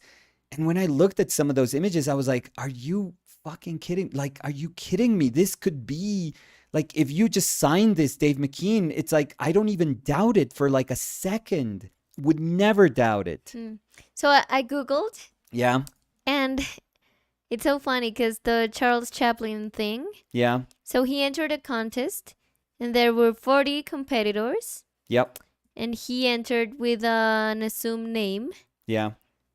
and he was 27th in the Crazy. competition. That is crazy.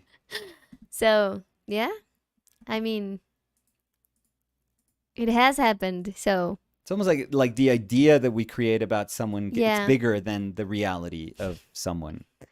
So, Liad was saying, Danny, you're right. Knowing how to paint and making a living from it is hard enough. Don't you think cheap and easy AI will make it harder? And if it's harder to make money from art, it means you need another income, which means less time doing art, which only makes it harder, and it's negative snowball effect. But Liad, we're thinking about this from where we are right now. And you can argue that it's like, okay, where else should we look at this? Like, this is my reality. Don't ask me to think about this like anywhere different, from a different shore, because this is how it's going to impact me.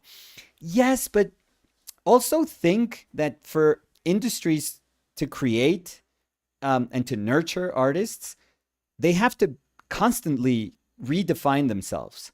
So, um, when I was working doing animatics and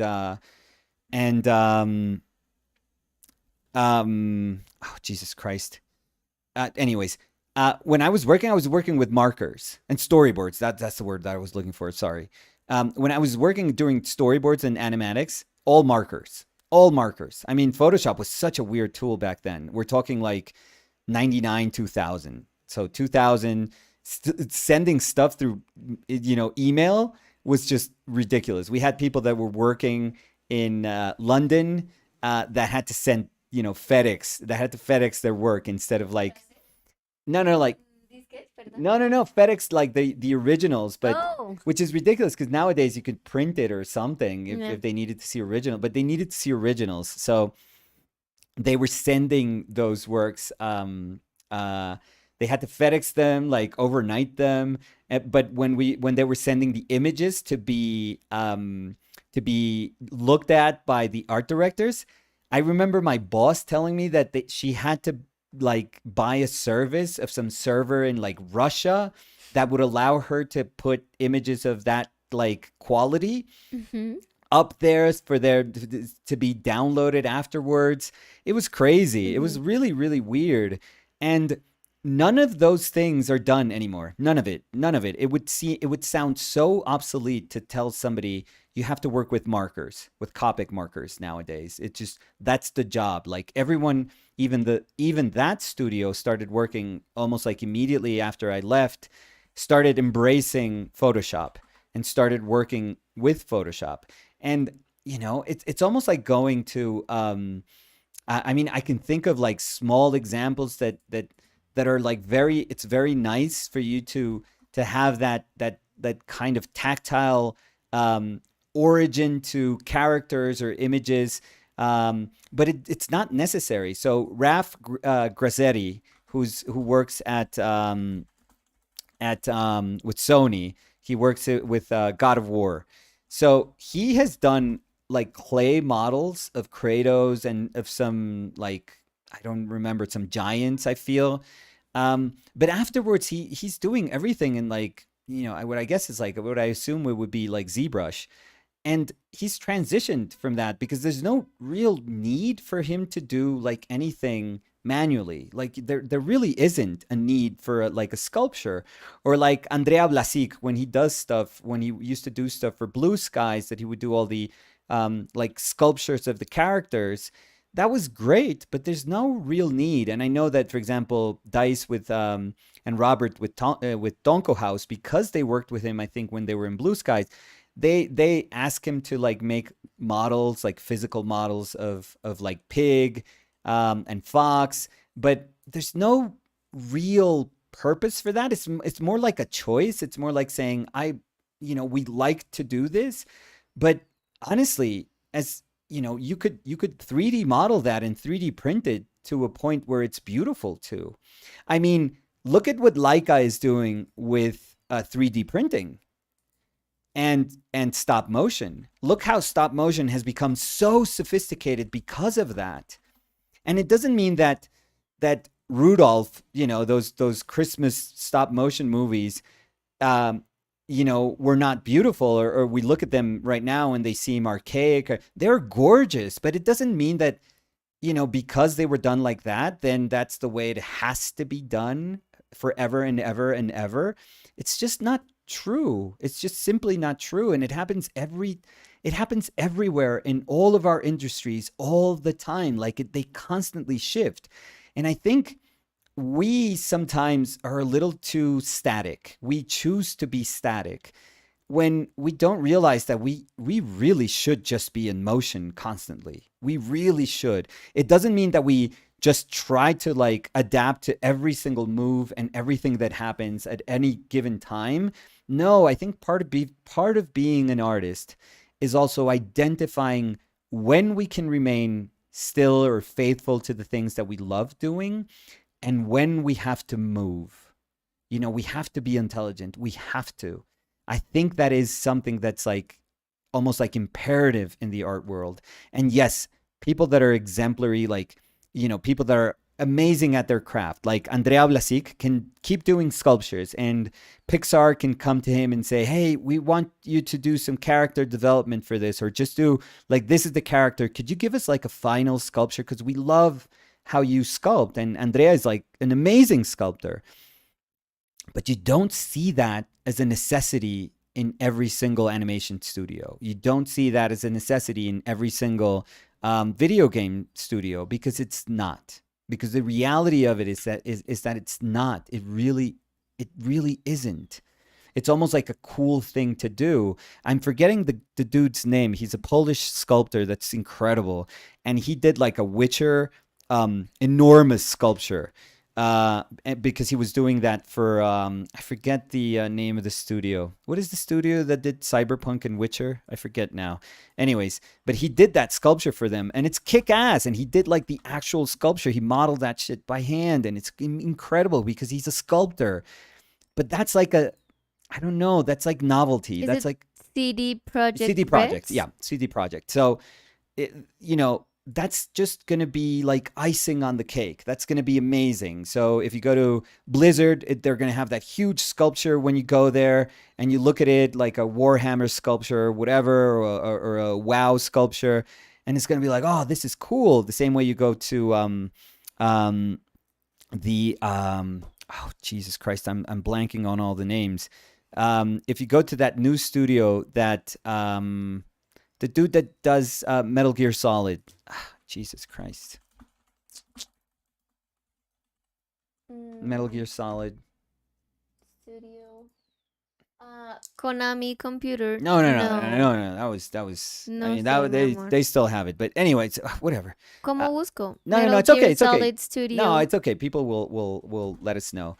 But even like in his studio, he has that big astronaut thing that he created for his studio, and Koji Kojima. Pro. Yeah, Koji Pro. So, and if you go to Kojima Productions, and if you look at pictures, they have like this cool character that we have no idea what he does. I mean, it's like a skeleton, like Spartan thing in a space suit or something like that, and it looks cool, but it's not necessary.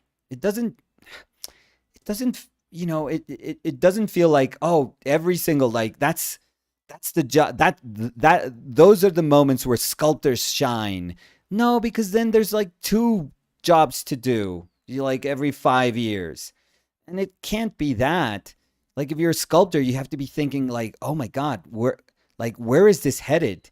You always have to think, what am I doing, what am I good for, but where is this headed? And are the things that I'm good at, that I'm naturally good at, are they going to be sort of in resist? Like, are they going to resist to this direction that we're going towards? Am I going to be just naturally in opposition of this? Or can I adapt? Can I easily adapt to this without feeling like I'm sacrificing my sense of self? And I do think that the artists that survive are the ones that recognize that they can adapt, that they can maybe not easily adapt, but that there is a willingness to adapt.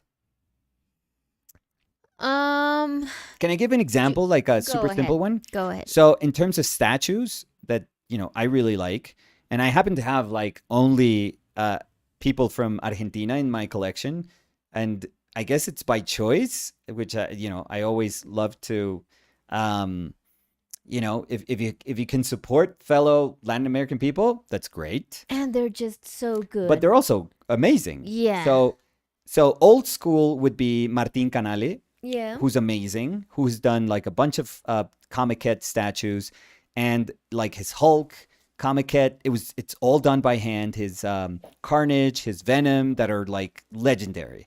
They're all done by hand. And they're amazing because he was a sculptor. He is a sculptor. He's a traditional sculptor, right? But even he had to learn how to do, ZBrush sculpting. So his Hulkbuster fighting with Hulk is all digital. That sculpture it's 100% digitally sculpted. And, they're not quite. I thought Daniel Bell was like of a newer generation, but he's newer generation in the sense that he wasn't an artist. He was an architect or a designer. I forget. I talked to him but he wasn't an artist. He didn't study to do art, not at all. And he had to learn how to sculpt through ZBrush. Like he doesn't sculpt manually. He's not a traditionally trained sculptor. Again, he's not even a traditionally trained artist. But Daniel Bell is a genius, and his statues are amazing, amazing. And he had no sense of resistance when he said, what are the tools people are doing this? And he probably heard, well, most of the people that are starting or doing stuff right now, they're doing it on ZBrush. And what you get from ZBrush is you get like amazing detail, amazing texture, because you don't have to like sculpt it by hand. So there's so many doors that open up when you do things digitally.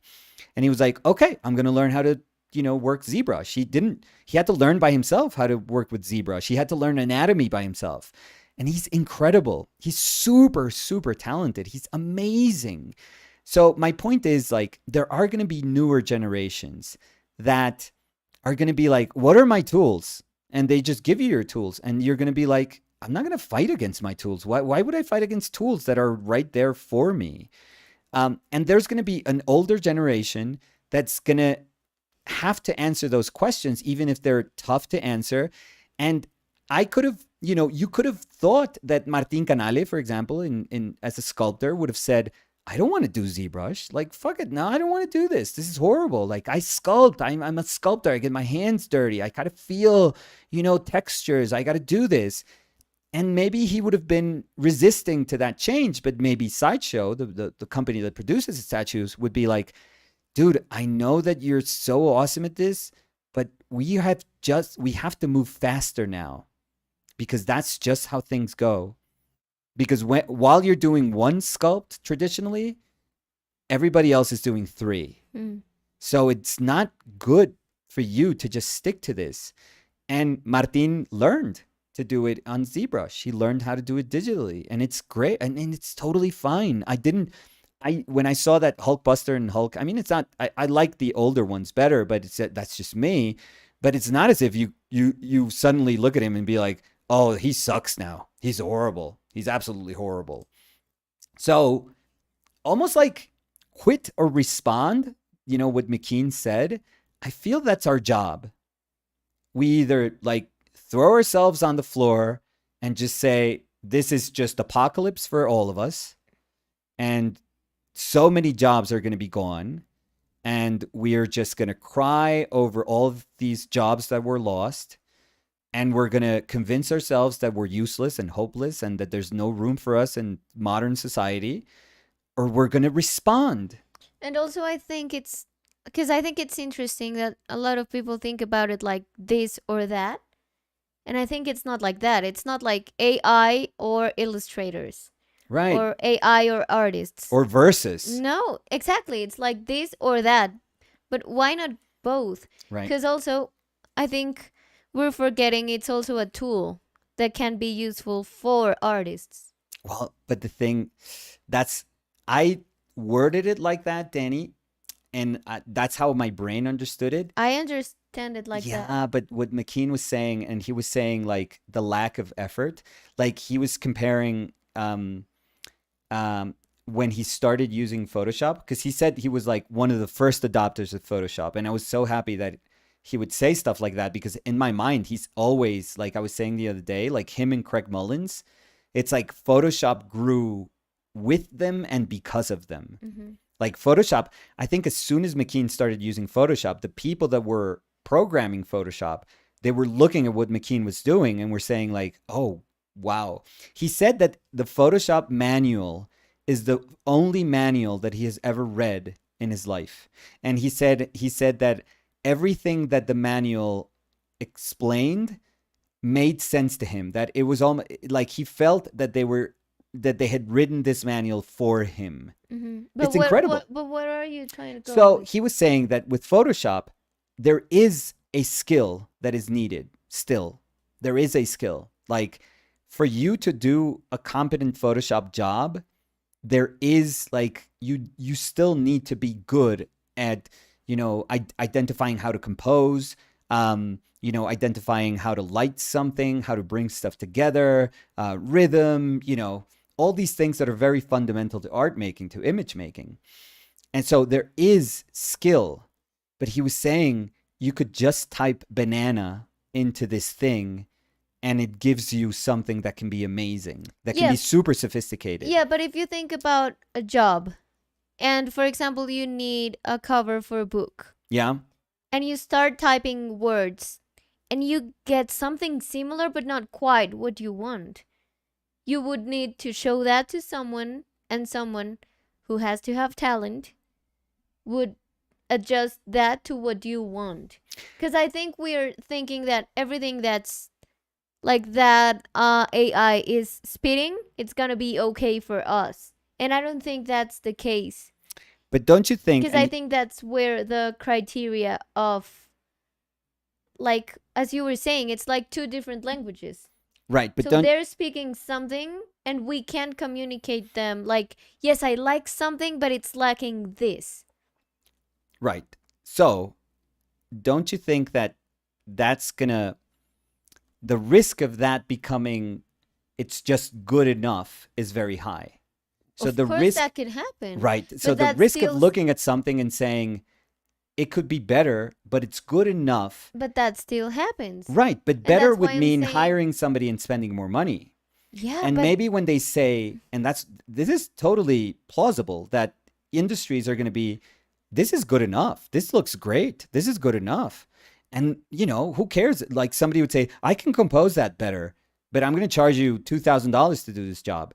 And they're going to go like, oh no, you're composing it a tiny, like fractionally better, or what they are going to deem as fractionally better, that for us would be a far more sophisticated image, let's say.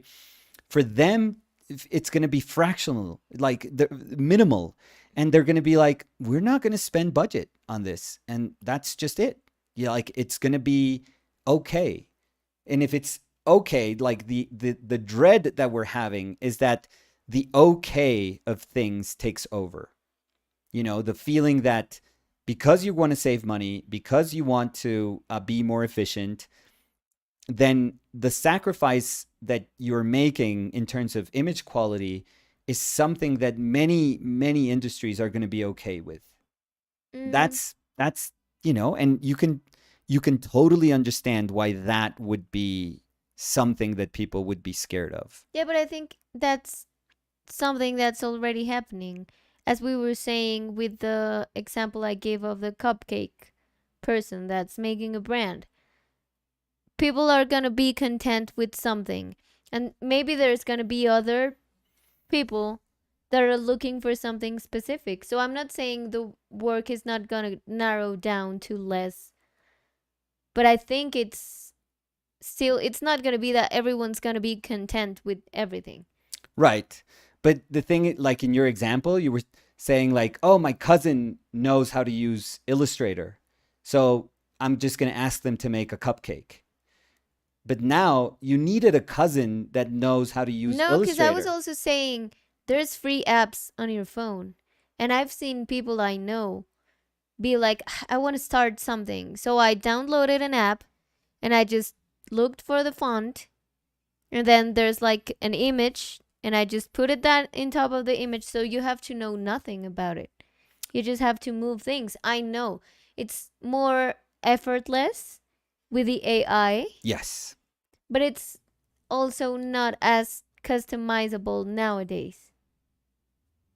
Because I think, again, it's spitting something. But you can't customize what it spits if you don't have the, like, a way or a knowledge in art to manipulate that result into what you want.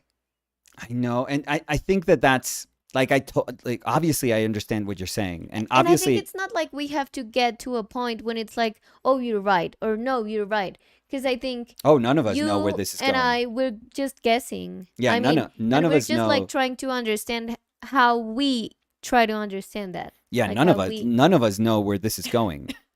But it's the more people adopt it, you know that these people that programmed this bot, they're going to push themselves even more. Hmm. And the more people see that this is an alternative to image making, the more companies are going to go, hey, we should put some of our budget into trying to make our own AI, like in the same way that, studios have their own engines, and they not everyone uses Unreal Engine. Like sometimes they have like their own engine like in-house.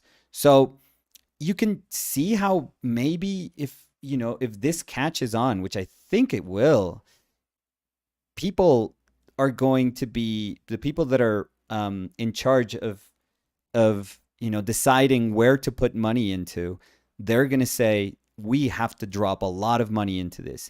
And when people drop a lot of money into stuff, they start supporting that, and leaps can be made, like significant leaps can be made, just because you have the full support of like these companies, and you're starting to hire like super intelligent people. So these things are only going to get better. They are like people. I'm sure these guys are not satisfied with what they have. They're probably seeing like chances now to change. Like they probably have like grandiose like desires to change history or to change the idea of image making.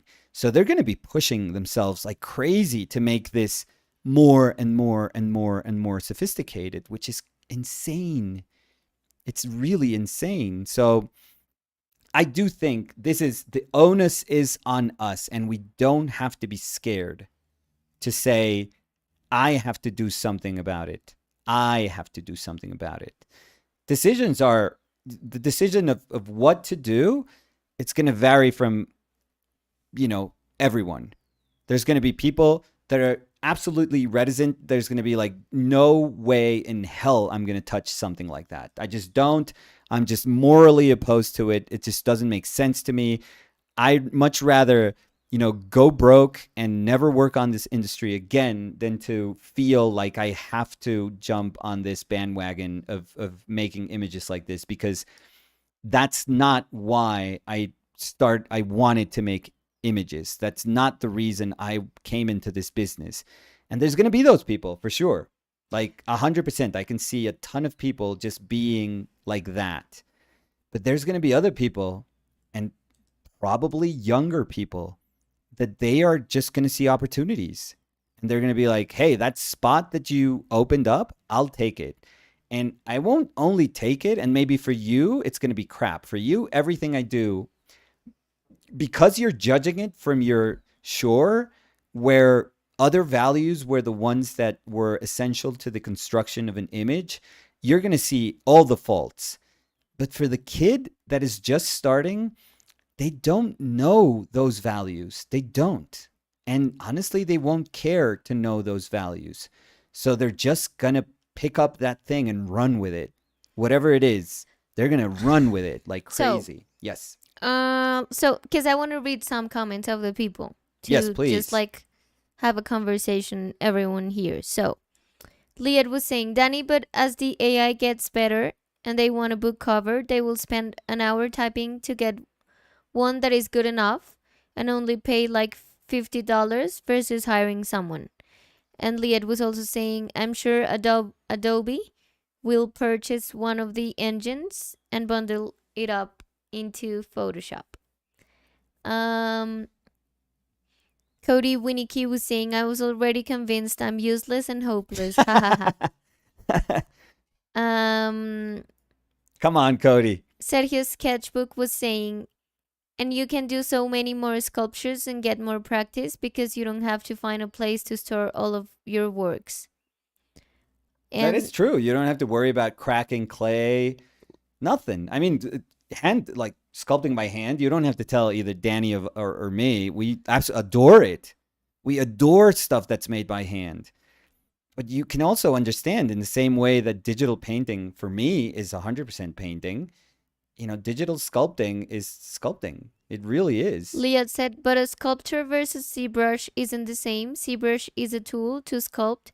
It does not do the sculpting for you based on verbal prompts. Right. That's where Yeah, but also McKean was you making could the difference. you could make a 3D like scan of someone and print that Yeah. because they do that, Oh yeah, 100%. and they don't have to know how to sculpt Right. to do that. Exactly. So Which is like mold, like advanced mold making, let's say. and laser cutting. You could copy a PNG, paste it, and do a laser cut of lettering, for example. You don't need to know how to do the lettering or how to do the cutting of the wood of the acrylic, whatever you're cutting, because you just have it there. It's like choose the image you want and cut. So, Omar Glitch was saying digital AI art creation will lead to the Halo deck, a la Star Trek. Holodeck, yeah. Holodeck. I'm sorry. No, no. Holodeck, whatever. I couldn't do it. No, I think I'm not big into Star Wars, but I think Star it's Trek. Star Trek. Yeah. You Oh, have worse I than must have. me. Oh my I must have. God. Oh, so what is the holodeck, Danny? Then. No, I have no idea. Oh, okay, so dumb. Because I Don't haven't even. seen it in Star Wars. So, No. I mean, Not even. I'm not even gonna finish this then. no, go. No. I was offended, and I offended all the Star Trek fans. What is it? I want to know. I think it's the place where they teletransport themselves. Oh, like the one in what's the name of that series that we saw? That he created a room in his house. Dark. No, like I don't know. No, I don't know this. what's the name of that? I don't know. I That don't. they loved Star Trek. Ay, Nicolás. Community. Community. They did that room, right? Sort of. I think. Yeah, look. That's how the room looks. Oh, so no. So that's different then. That's like the X-Men room then, where they fight like the Sentinels and stuff. Really? Yeah, they can go into a room and just like have like projections of things to train. So they can just make up anything, like any scenario. Community. But look, this is how the room looked. Yeah. So I Dre- thought the Star Trek one was just the one where they teleported or something. Yeah, they called it Dreamatorium. So, let's go back to the comments. We have to see more. Are there more episodes of that series, or did we? No, I don't think we finished it, but it just changed a lot. Julia Tovar was Mhm. saying very interesting conversation for sure. I think I still haven't grasped the meaning of it. For now, I'm just really excited for all the stories my mind creates when looking at those very cool images. I wonder when and if it's going to become scary at some point. I think it already is, Julia. I really think. I mean, we don't see how it's being applied. We haven't seen an industry say this is like our standard now. So That's the thing that's oh, missing. I'm sorry. But everything else is right there. So Mia Araujo was saying, interesting conversation. Not sure if you've discussed this already, but US courts recently ruled that AI generated images are not copyrightable. So it sounds like, at least in the US, unaltered AI images are technically in the public domain. Interesting. Well, yeah, but that wouldn't make like a ton of sense based on the EULA agreement that I read on their website. So I would have to look into that. Do you think who was this that was sending? Mia Araujo. So Mia, could you maybe direct us? I know you can't post like a link, but maybe tell us where to look for that. So, because I just Googled, And was this And like at this a is federal level? this is an article that says the US Copyright Office Mm-hmm. says an AI can't copyright its art. I wonder what that means, though. Let's see.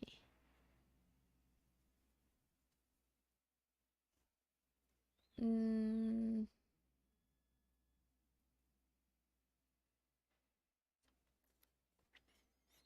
I wonder if the loophole is that they're not copywriting its art, they're copywriting the the art that is only possible because you as a user are entering a prompt, no, because I'm and that seeing makes that. a difference. No, because look, it says the U.S. Copyright Office has rejected a request to let an AI copyright an artwork, a work of art. I'm sorry. Last week, a three-person board reviewed a 2019 ruling against Stephen Thaler, who tried to copyright a picture on behalf of an algorithm he dubbed Creativity Machine. The board found that Taylor's AI created image didn't include an element of human authorship, a necessary standard, it said, for protection of copyright. Mm. Yeah, I would have to look into it more though, because that sounds like a super specific example, and I'm sure these guys have a legal team. Well, but it's interesting because they were talking about that human authorship or that like human component that you were talking about. Yeah. Oh, what does that mean? And maybe if that's the basis, then maybe Midjourney can argue that human authorship is um is the fact that without a human entering a prompt, the image wouldn't exist. So maybe that's enough for them to say we can claim rights on this image. So this is a quote from the board's decision. It says the nexus between the human mind and creative expression, Oh, Jesus a vital Christ. element of copyright. As it notes, copyright laws doesn't directly outline rules for non-humans, but courts have taken a dim view of claim that animals or driven beings can take advantage of copyright protections. Yeah, this is more complicated. Yeah. Mm, But I'm sure that what they're doing, there's a legal team behind them. I'm 100% positive. So, so this one is another article yeah. from today, 3 hours ago. Yeah. Oh, this is like hot then. It says U.S. Federal Circuit, whatever. Artificial intelligence machine is not an inventor. The U.S. Court of Appeals for the Federal Circuit affirmed on August 5 that only a natural person, not an artificial intelligence system, can be an inventor. Okay. I'm guessing Uh, that's for what do you call those? Patents. mm, Like you I'm guessing like an AI can't claim a patent or you can't say that the patent belongs to an AI. hmm. That's what they're trying to say, which is very different from what like Midjourney is, because I do think it's a user dependent um I don't know, program exchange, however you want to say it, but But with AI that invent things, they still need someone to like write a ¿cómo se prompt. dice? Programar, like program all things. Yeah, but it can be like set in motion.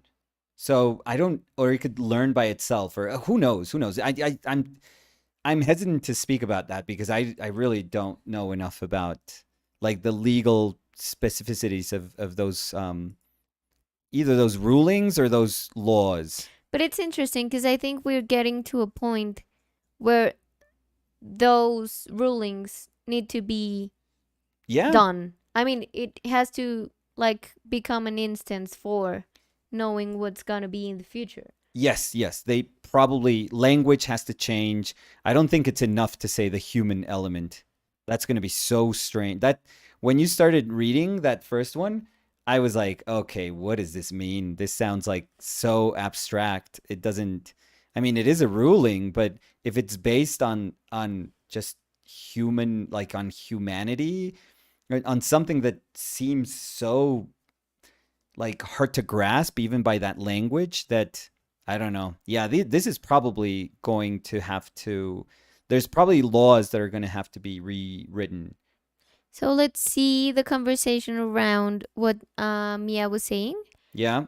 So Liat said, Mia, if that's true, the big corporations will only use it as a tool because they have to have a way of protecting their intellectual property. Mia said, exactly my thinking, Liat.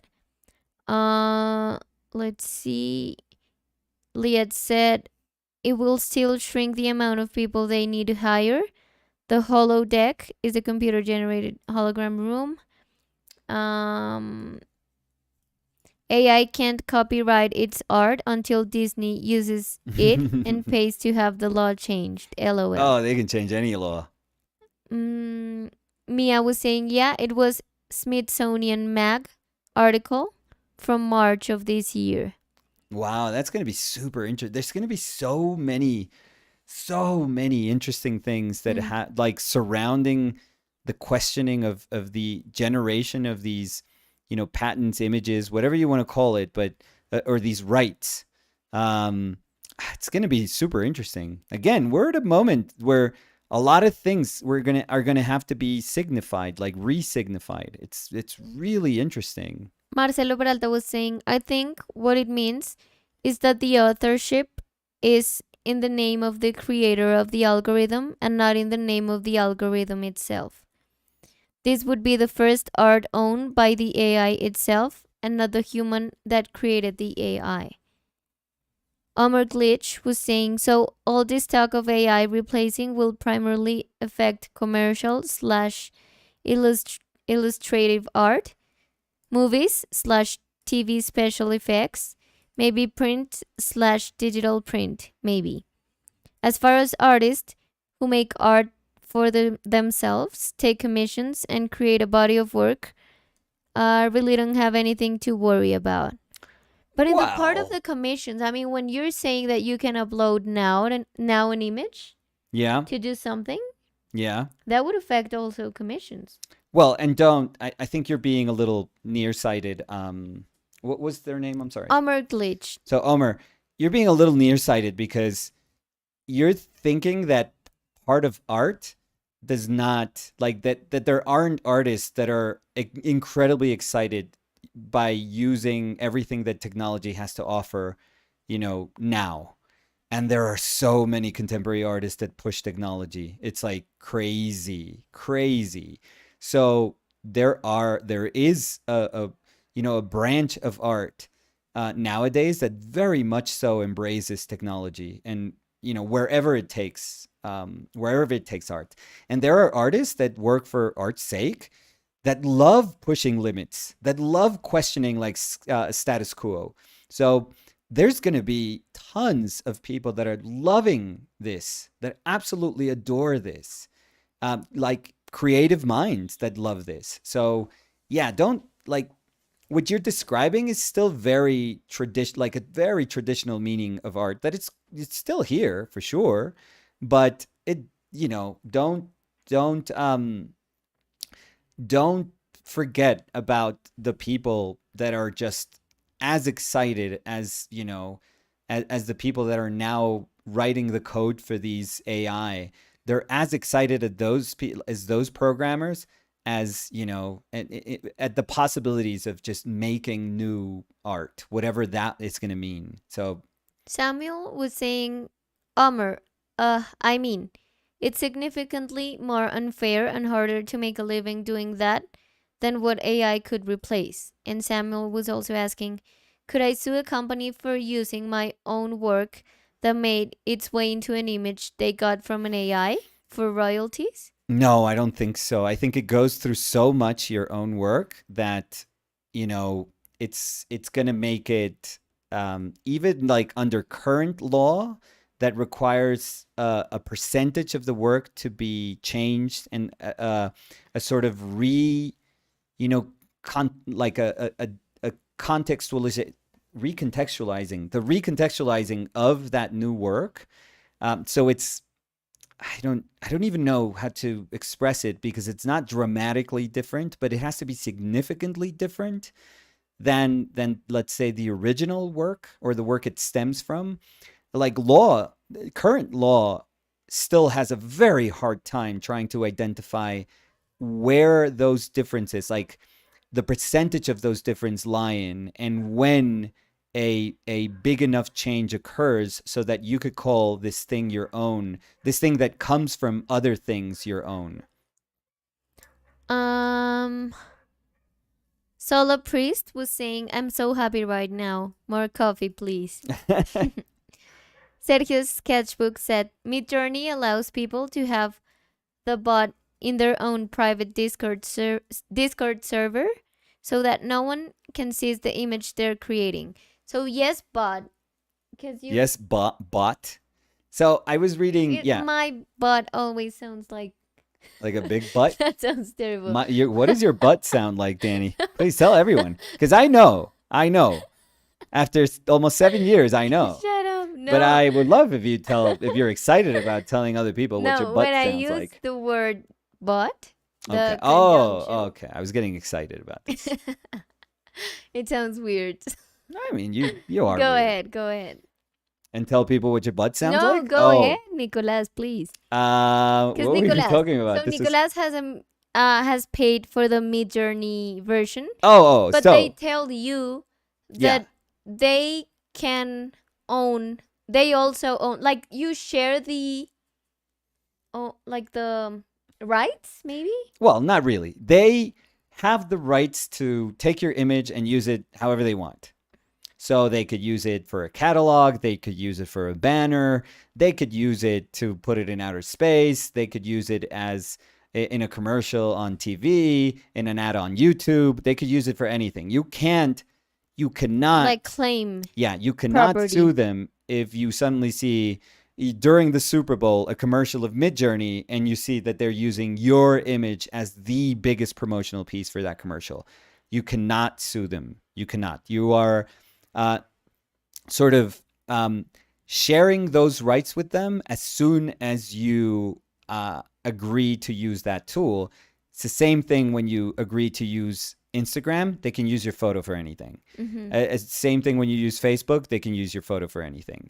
I'm sure it's the same thing when you say yes to TikTok. If they want to make a commercial of TikTok, and again, put it during the Super Bowl, put it during the FIFA World Cup finals, which is the thing that the most people in the world watch, they could do it, and you can't do anything. Or use it as an ad, because I've got ads on YouTube. Yeah, I was just trying TikTok. To make it even more dramatic. No, but I was talking about that because the things I see is like videos of people in TikTok, and it's like join TikTok, and they can use it without even telling you. Oh, you don't have to. They don't have to ask your permission. Exactly. They don't have to ask you if you're okay with it. So that's what they do. Like it, and it makes sense, and it's totally fine.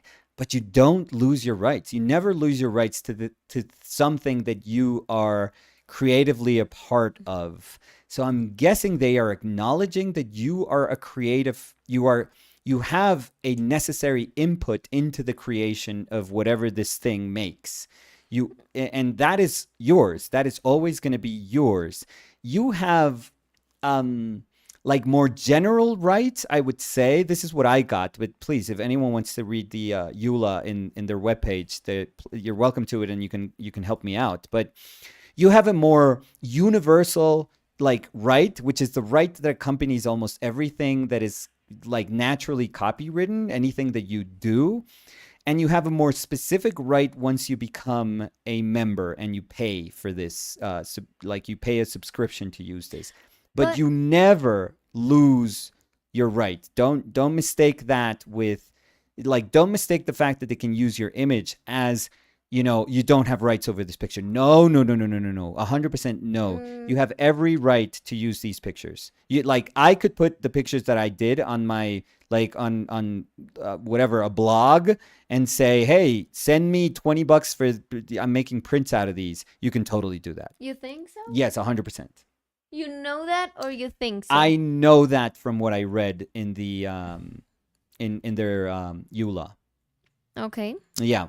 There's a section. But hear me out. I mean, yes. You say you own it. So if you have an image and someone else is selling that image, If you have an image, what does that mean? if you generate an image Yes. with Midjourney Yes.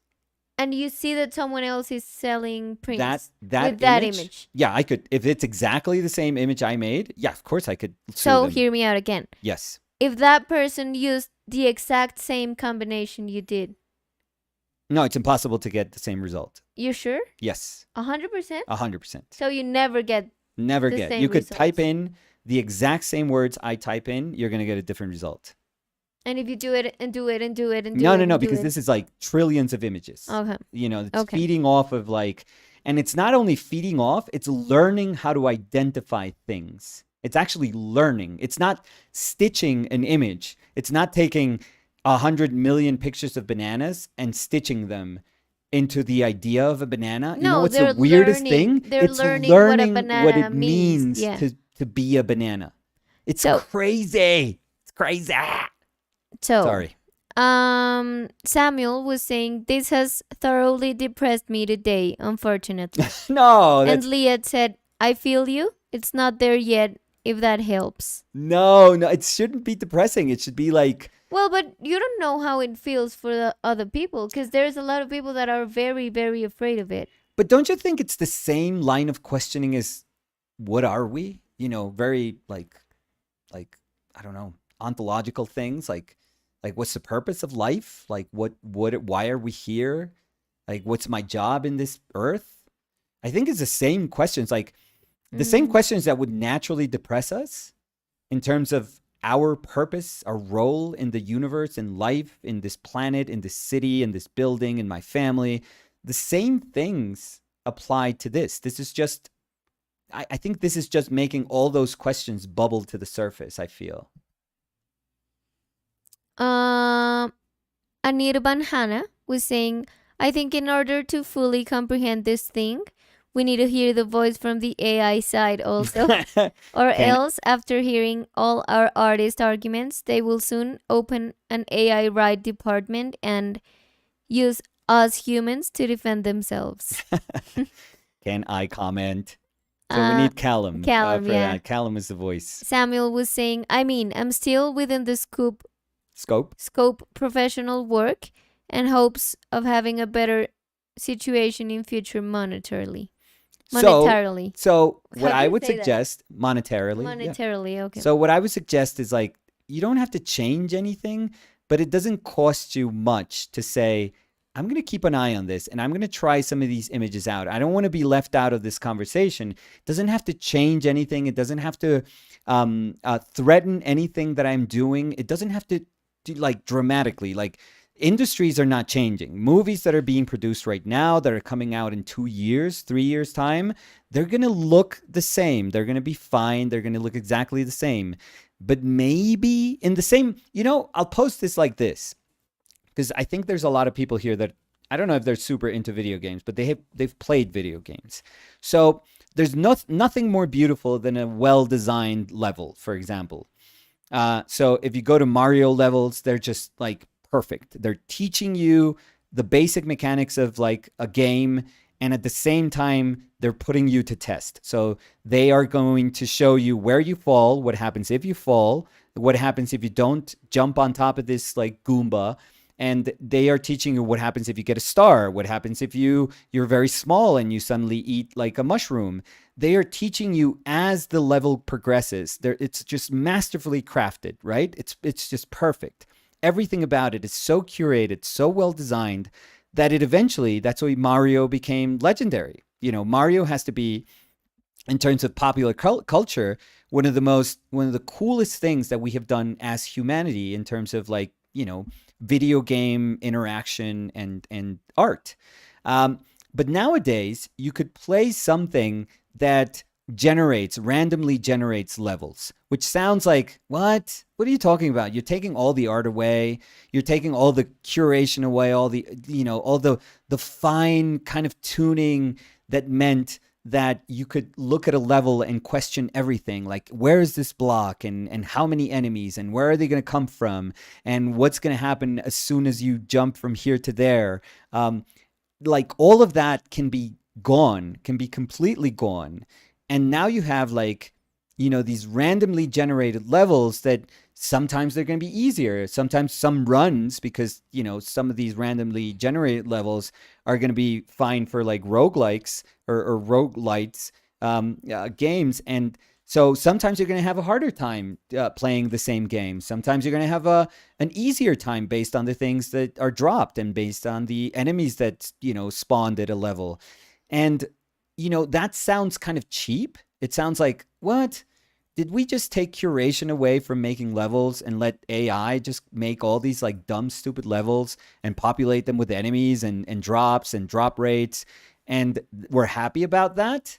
But that's what I was talking about. Right. When I was telling about, like when you were saying, no, it's good enough. Well, that's what yes. differentiates something really good No. from something. But the thing is, Danny, that they have done amazing games that way. Amazing games that way. So, it's always bad until you see a game that it's like, oh, that's how it's done. That's how randomly generated levels are amazing. And that has already happened. So, it's weird. It changes. Like, things change. Fine. Like, if the ability to make a randomly generated level exists, it means there's going to be tons of games doing really crappy levels and trying to take advantage of that technology. And it's going to be crap. And you're going to play it and you're going to be like, this is unbalanced and unfair and it's empty. And it's just like, it's not cool. Or you're going to play Hades and you're going to be like, oh my God, this game is amazing. That's the point. Marcelo Peralta said, I think this scare comes from the fact that we see art as something only done by humans. This is all very Isaac Asimov territory. Yeah. Liat said, Nicholas, how would you feel if I made Nick Bot, an AI bot that painted in your style so you couldn't see the difference, and I made a 3D printed that prints oil paint, and it was only $10 for a painting? I would feel exactly the same way Dave McKean has to feel right now. Yeah. And I also think that it's not like a direct, I don't know, it's not like a direct thread. But I would feel, and like, however we all feel, think about how Dave McKean feels. But also, I mean, think about it. If someone makes a Dave McKean, like what you were saying, this is so Dave McKean. It's crazy. Yeah. And it's $10. You don't even have to type Dave McKean to get a Dave McKean image. Yes. But wait, hear me out. And they sell it for $10. Yes. But in my brain, if you told me you could buy that, I would be like, okay, I could afford that. But if I could afford a Dave McKean, yeah, it wouldn't be the same. No. Like, I would 100% times choose the Dave McKean. Right. And I know if it's more, if it's cheaper, people are going to get the other one, but it doesn't mean that the other market is going to die. No, but it means that both you and I, we can't afford Dave McKean. No. Like a Dave McKean painting. No. For God's sakes. Or like a analog collage, those photographs. I don't even know if those are available. Like, that's crazy. I don't think those things are available. So what if like Timmy, who just, mows the lawn for like Timmy, his neighbors in like somewhere in Utah, in Salt Lake City. Timmy goes in and goes like, I am 12 and I'm saving so I can buy the next Pokemon game. I don't know. And Timmy suddenly takes, a liking to Midjourney and starts making like kick-ass images. Like kick-ass images. And all we know is that there's a user in ArtStation, whatever, or wherever, Midjourney, if they make like a storefront. At some point, they're going to make a storefront. And you go like, you know who I love? Timmy Timmy Tadpole. No, Timmy Tadpole is actually Yeah. Marilyn Patricio's. Yeah. Everyone should buy Timmy Tadpole, by the way. Yeah, we have That's Marilyn we have Patricio's. I some studied Timmy with her. She's Tadpoles, amazing. She tailors, the clothes for Timmy Tadpole, which all done are by hand. beautiful. Yeah. Everyone go and look at Marilyn Patricio's. Timmy Tadpole. Yeah, her Instagram. Go to her Etsy store. Buy Timmy Tadpole. Just type Etsy Timmy Tadpole. Just buy all the stuff. We have, I think, 4 of them that we've bought from her. They're amazing. They're 4, super yeah. cute. You can dress them as however you want. They're incredible. They're incredible. So just not Timmy Tadpole. Timmy Tadpole is like an amazing product.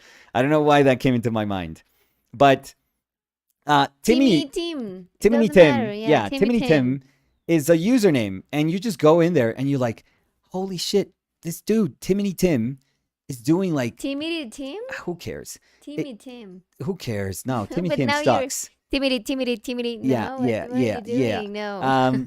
But this user makes amazing images, and I can show them to you. And like, Danny, isn't this cool? This is like such a Dave McKean ass like image, and they're doing like G clay printing, and it's like $25 for something like this.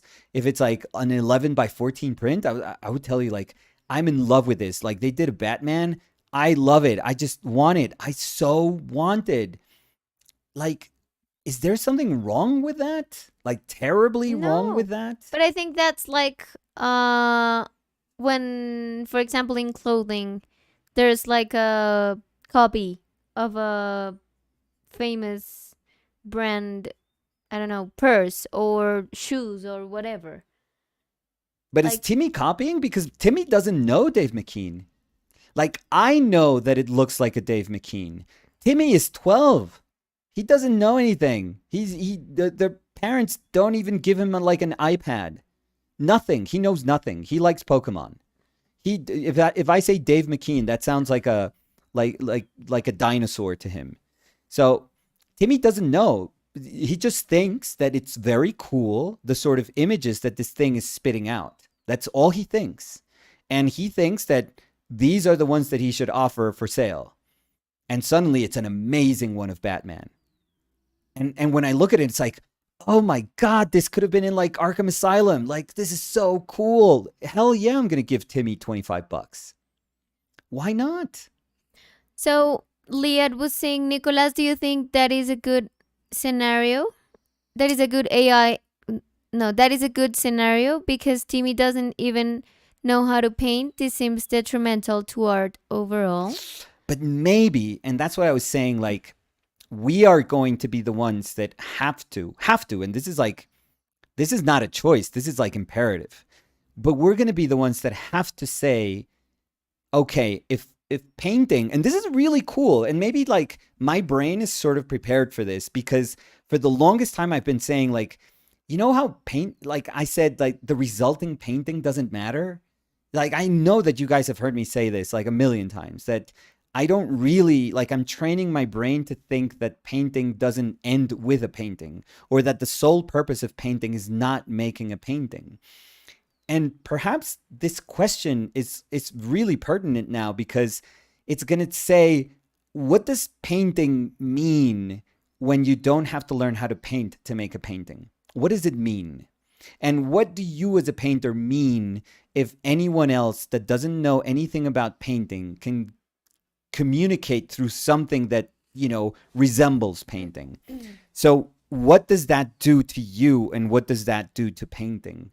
And I don't know if maybe my brain is not super shocked because I'm being 100, like Danny knows me. When I say those things, I mean them. I mean them 1,000%. I don't think that the value of painting lies in a resulting painting. I really don't think that that's where the inherent value of painting lies in. And I know that that sounds weird, but that's the only way I can express it. And I know that that seems backwards because I go to a museum and I look at a painting and I idolize a painting. I look at it as an object and I go like, oh my God, this is amazing. But I also can't deny the fact that when I sit down and when I do this repeatedly, the more I do it, every single day we do it, every single painting I make. And when like we started this project 2.5 years ago, And we have done over like 600 paintings, I think. And the accumulation of those paintings does something to you where you don't start with everything starts to like blend and disappear, and things are not as precious as they were at some point.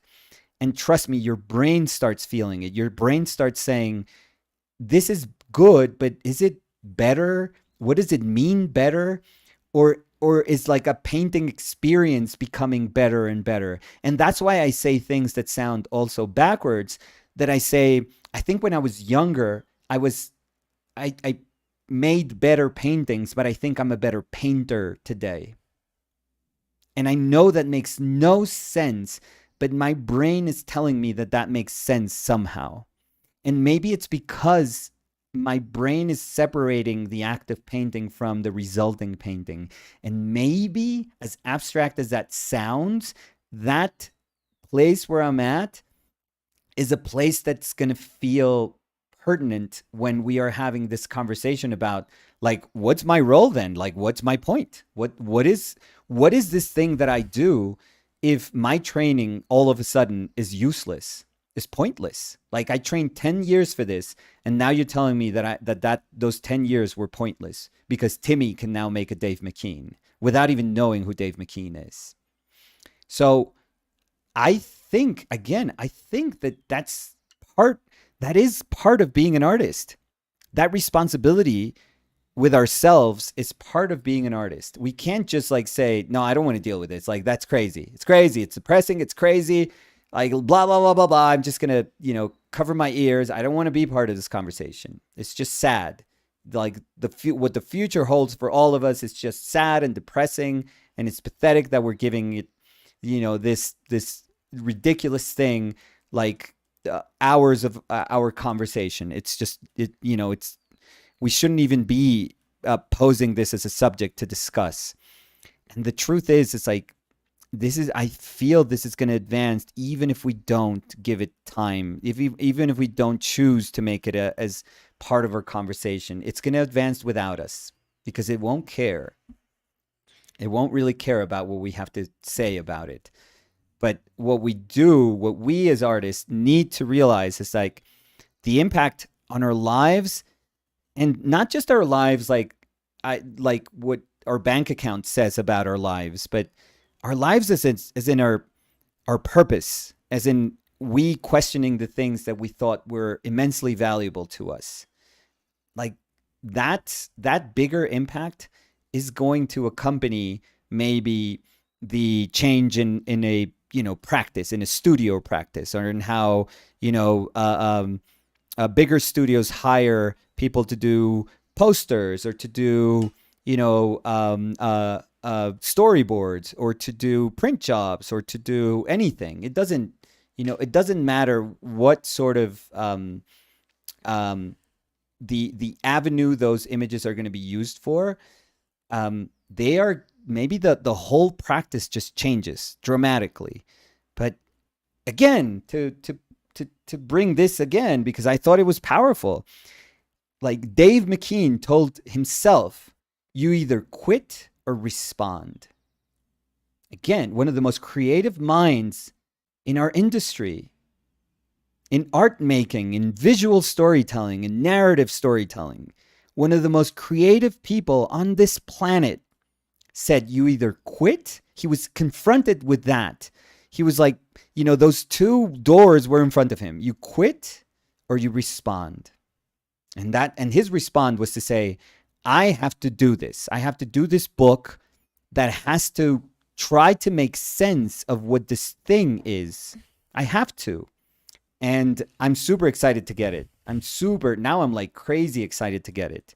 And we'll have another conversation, because we can't talk about this every single day, but we'll have another conversation when we get it, and when we have the experience of trying to go on this journey, with him through this book. So, I just think it's, I don't know. I just think it's not like doomsday, but it's a moment where we face ourselves and we say, okay, we have to be ready for this. And what does it mean to be ready for this? That's going to be we're all gonna be part of. You know what the cool part is? I think we're all gonna be part of this. All of us. All of us. Omar Glitch said, I think Dave McKean should sue that AI developer for copyright infringement for creating an AI that can replicate art in his style, or at a very least, have a partnership owner share. That would have their AI, they wouldn't have their AI without his art. I don't think that's how they work, though. I really don't. But I think when they programmed it, they had to feed a lot of Dave McKean's. I wonder if they did that specifically. I think so, because it's, as you were saying, you don't even have to type Dave McKean No. to get a Dave McKean. I know. It kind of it Similar. seems to like favor to recompose things, to reconstruct things in a manner that is very, very, reminiscent of what he does. I have no way of knowing, Yeah. but if I was gonna guess, I would say 100% Yeah. they did that. Yeah. Because there's so many ways of having an image. Like to have a composition of an image, to have what they were calling quote unquote style. Well, not every image spits, No. not every prompt spits out a Dave McKean No, image. of course not. Because it's not as if it's the Dave McKean's AI. No. Right. But I'm sure. You can get super cute stuff, From the- 3D faux 3D stuff. Yes, but I'm sure from the information they fit, Yeah. it has to be Dave McKean. I'm sure if that turned into like a legal thing, it would be very easy to look at the programming. Yeah. and identify those things. And I do feel that they would know that that's not something intelligent to do. Well, maybe I they think this didn't is- expect You know what I it to think? I become. just think this is far more sophisticated than we understand. Like far more sophisticated. It's a damn thing that's learning. It literally is learning. When you put Dave McKean style, it learns. When you type, Danny, and if there's enough pictures of you in the internet, There's not. or how your butt sounds, Nicolas. you said it, not me. It learns. It learns. It's incredible. Parting Mist was saying, I don't think you can copyright style. You can't. And they were saying the question in the case mentioned becomes, do you want a Dave McKean or do you like the way that painting looks? When you were talking about Teamy Team. Yeah, two very, very different things. You're totally right. And they were saying, not sure. Oh, go. I'm sorry. No, because I can be moved by something that I know nothing. I have no idea who made. Why? That's not a sin to be moved by something that you find, if you find something super appealing and you're really moved by it, and let's say that there's no like moral, obstacles in here, that not like, it's not as if you saw this horrible human being, it's like, oh, that horrible human being was responsible for these watercolors. No, I don't like these watercolors anymore. No, it's not. Let's take that out of the equation, because that's an easy answer. But no, let's say it's just regular people, regular unknown people. There's no, I would never feel guilty saying like, oh my God, this is so cool. Like, this is really cool. Like, that's a Batman that I would totally put on my wall. Like, I want to live with this Batman on my wall. So I don't know. I wouldn't question it for like a second. Would I also want a Dave McKean on my wall? Hell yes. Of course. Nicolás, ya ibas a decir. I was about to say hell fucking yes. But I didn't. It's caught myself. Parting Mist was also saying, not sure what would happen, but the sucky thing would be someone who would buy a Dave McKean, buys the AI image instead. Ivan was saying, I'm just gonna say my omen. Terminators on the near future will look like Nicolas. Samuel said, I get that. Like, I'm not going to stop making art, and I love art action of getting better and making art. I just don't want to work my desk job for the rest of my life. Liet was saying, Nicolas, I think you're too optimistic. You need to look at capitalism to see how bad it's going to be for artists all over and art in general. Yeah, I'm glass half full, if I have to be honest. But I'm very cynical in many ways, in many things. So that's why when I saw the subscription on this thing, I was like, oh, I'm out. As soon as it starts costing me money, I was like, I'm out. I'm out, dude. Because no, I wanted it to be unlimited use for $30. $30 a month. That's a ton of money. That is a lot of money. Nothing that I'm subscribed to costs $30 a month. Not even close. Not even close. So that is not a price that I'm willing to pay. I think not even Photoshop, right? I think Photoshop is cheaper. I'm pretty sure it's Maybe. cheaper for us. Yeah, it's like $200 a year, something like that. No. I think so. No. 250. Yeah. Yeah, type what's a Photoshop license cost a year?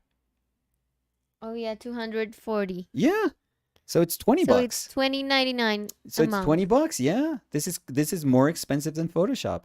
So no. And we use Photoshop every day. Yeah. Like we can't do anything if we don't have Photoshop. Yeah. Right now we can't do our book if we don't have InDesign. So Yeah. I mean we could do a horrible PDF with any Mm, PDF creator, but but no, we could.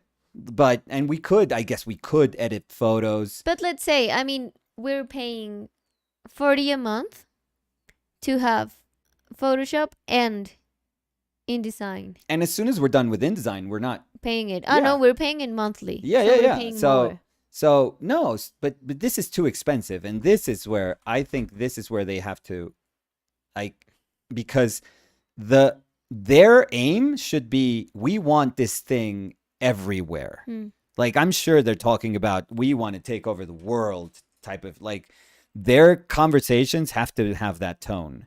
Hmm. And for that to happen, it can't be like the entry point cannot be expensive. It just cannot be. You have to be able to pay $30 unlimited, and you have to be able to use those servers like crazy. If you want to make 1,000 images every month, they have to be able to have the servers, the GPU servers and the farms to say go crazy, go nuts. Like this is our end. Don't worry, we got you covered. Right now, you can tell that their servers are like getting overloaded. But again, maybe that's not what they're trying to go for. Oh, I think they are. Oh, of course. For They are. everyone to say everyone like go nuts and do whatever you want with Oh, the no, server. but they want to be Photoshop. No, what I'm saying is that I don't think they want to get to a point where it's like everyone use it unlimited for $30 a month. You don't think? I think. Well, they don't. They're not gonna like it. No, but nowadays I don't think but that's what's I'm gonna think- happen. Maybe some years like in the future, but nowadays. No, it can't take too long, though. Well, but I mean, you're speculating. I'm speculating. so- Yeah. But I think that's how things die. Like that. Look what happened to VR. VR, because it wasn't supported, like Facebook bought the Oculus. Was it the Oculus? I think so. Mm. So Meta bought the Oculus. I'm never gonna say Meta. Like Facebook bought it, but it has no support. No support. Nothing is coming out for VR. PlayStation had their VR set, and they did somewhat well, but not really. It's not like a thing that everyone has. But yeah, and they supported the games, and now they're coming up with like a PlayStation 2 VR, a PlayStation 5 VR. So yeah, one for the PS5, the no, VR because 2. it's a PlayStation 2. Yeah, and it was PS2. like, yeah, thank you. Like 1999 Super- once they're VR. But no, they're coming out with the VR2 for PS5, and that's that hasn't even come out, and it's gonna be fine. It's gonna be like every other VR, like somewhat advanced VR set that you can get, but because it's not ubiquitous, because it's not in everyone's, because it's not like a Wii. like a Nintendo Wii, where everyone was like flinging their controllers towards the TV.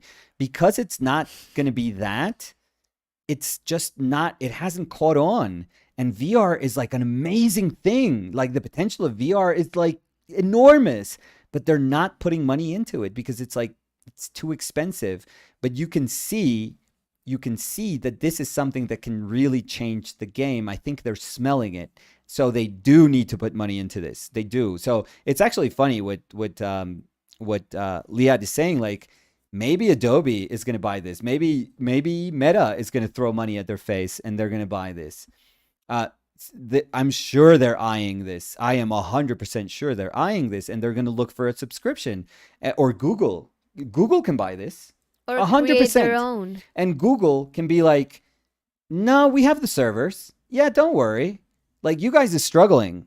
We can say that we'll offer a subscription like Adobe, and it's going to be not 30. We can actually, when they have money, it's like Microsoft now that offers their subscription based, and they are making video games that cost hundreds of millions of dollars to make. They're making them free for those people that pay their subscription, which is crazy. But the thing is, they have Microsoft money. And Google, if they have Google money, they can tell you like, hey, this is $12 a month. Or 20. This is, or $10 a InDesign. month. And now you can But use our unlimited. servers. Now you can use our servers. If you needed a GPU farm, oh, we have like a GPU farm. Don't worry about it. Like, we are fine in that sense. So yeah, but I in many ways I'm like, oh, I so want this to happen. I so want this thing in front of everyone because I want to see what happens to the art world, because the art world is not going to crumble and die. When has that ever happened? Like the art world just saying like, I've fallen and I just want to remain here and just shoot me because I can't do anything. Hell no. Like what the role of artists is to say, oh my God, this is new. Like, let's figure this out. Mia Araujo said Google has their own already, but hasn't released it yet because apparently it's not censored at all and is capable of some really offensive images. Okay, so yeah. So but maybe they say, hey, let's just buy the. Sometimes, companies work like that. But they if go they like, already have their own, if they've already invested a ton of money making their own. It doesn't matter. Like Sony bought the dudes that do Destiny because even though they know how to do multiplayer, even though they know how to do this, they feel they're not good at it. So rather than just learning and reshaping their online infrastructure to learn from how people that do it really well do it, they go like, you know what? Let's just buy these people that do Destiny, and they can show, instead of us just like struggling to be behind them, now they can teach us and they can be part of us. So maybe they don't care if they throw away like 2-3 years out of like research and development. Like, they're fine if in the end they get a better product than the one that they have, or they see a product that can go into every single household and it's just cleaner and easier to understand than whatever they had. They're going to be the first ones to say, no, let's just buy it. We can buy it. Parting Mist said, I think the painting has multiple values and that some are not the actual resulting image, so I have to say I agree. By learning to draw, I learned to see some things that I couldn't see before. I will also continue even if the AI seems to make my actions trivial, because learning painting and drawing is almost like gaining more sensory perception. But what I don't understand is, are you saying that value, which is not the image itself, apply to others as well? No, but what if, maybe this sounds a little esoteric, I feel. But what if painting in the future is about the things that you're describing?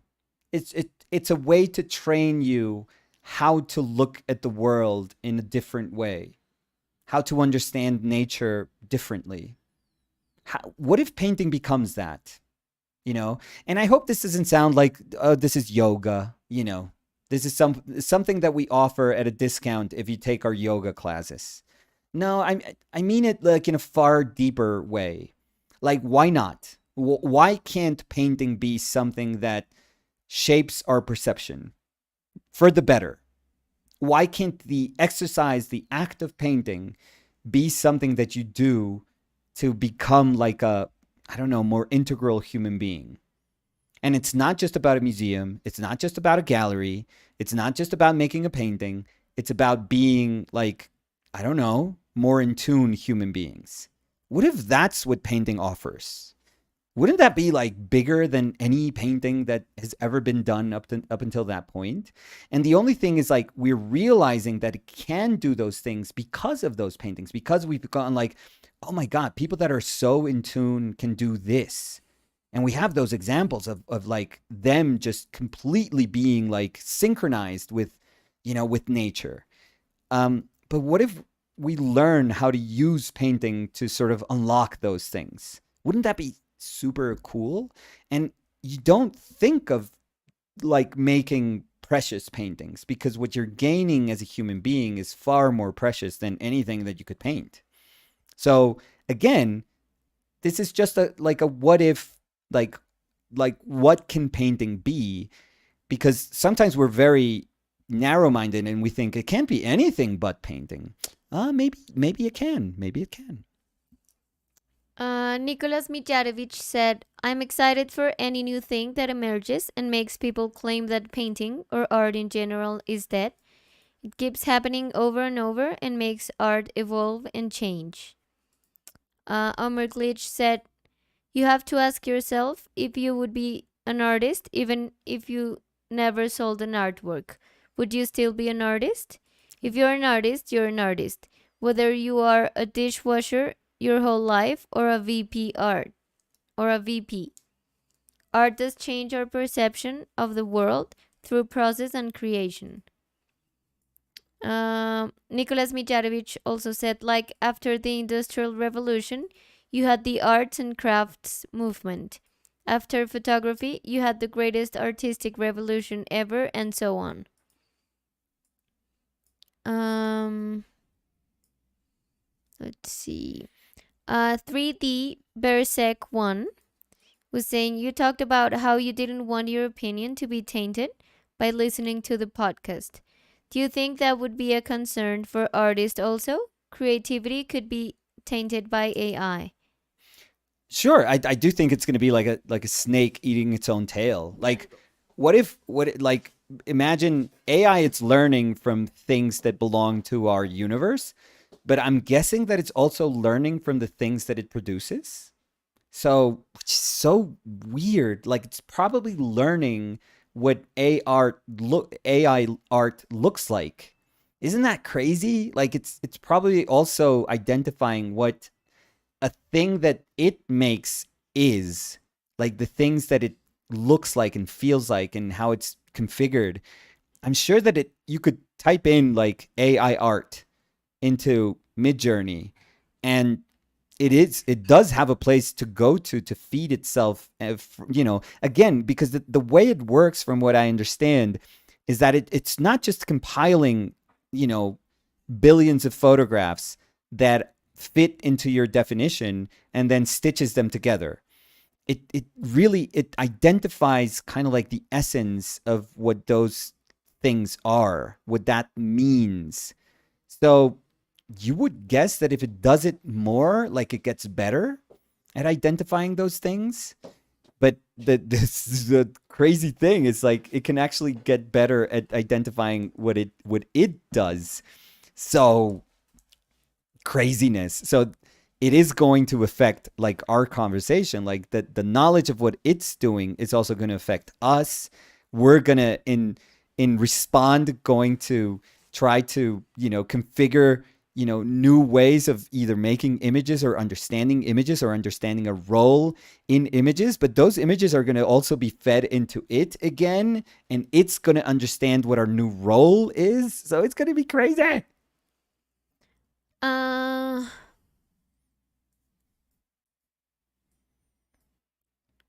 Parting Mist was saying, "That's how we are too, though. We learn from our own stuff." Right, right. Yeah. Let's see.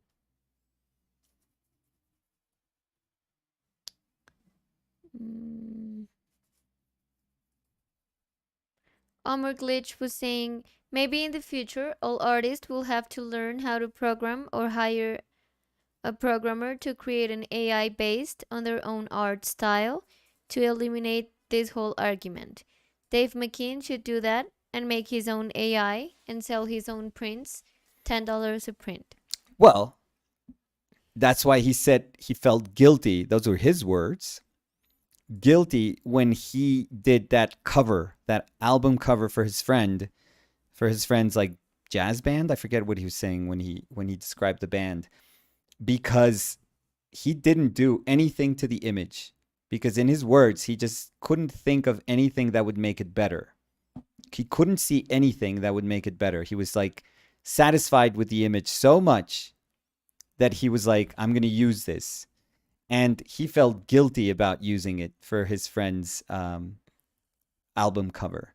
So, I mean, those are the questions, right? Those are the those are the things that we're going to be facing ourselves. Marcelo Peralta said, maybe Dave McKean is a robot all along, like Callum. Hell yeah. Hell yeah. What's even, what's cooler is thinking like, if you had told them 25 years ago that like, hey, an AI in the future is going to think like you. That's Could you crazy. imagine that? Like that conversation 25 years ago? It's like, Not even nowadays. I wouldn't know how to feel about that. right. If they tell you like Like I hey, programmed something and it thinks like yeah, you. for some reason, this AI that I programmed It thinks like you. thinks like you and it Yeah. makes images like you.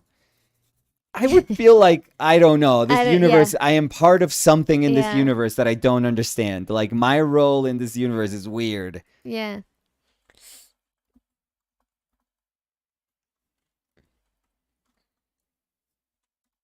Mm, let's see. Mm, Victor Torres was saying, I'm using Midjourney in this moment for creating textures for 3D objects, and it's cool. Yeah, it's actually, I showed Danny this dude that is making like a graphic novel. Mm-hmm. And I mean, it is good. It's not like, oh, I think that's kind of cool. It's just like, it's something that if I saw a graphic novel that was done with that art, I would be like, oh, this is pretty cool. Like, I could totally check this book out. I mean, this is just beginning. And the fact that people can see how they can tell a story with this, it is very freaky. It's very, very freaky. Macarena Asensio was saying, all this also make me think again about why to paint. The pleasure of the process, how I feel while I'm painting, is something I don't feel like quitting, even if I could make an image with a AI in 15 seconds. Exactly. Yeah. Yeah, process is gone, right? The idea of process, the idea of it's not the end, it's the journey, which is crazy because now I understand mid-journey what that kind of, is hinting at. But yeah, the idea of hey, it's not the destination, it's just the path. What's the path? What is that? What, like, how do we understand the path now? It's gone. Ana Azuela was saying, hi everyone, this reminds me of a controversy slash gossip we had in my town over a painter who was obviously copying and selling paintings from Pinterest with a ton of success. And the general public, or maybe people not so quote unquote educated in art, were praising him, and quote unquote real artists were so jealous.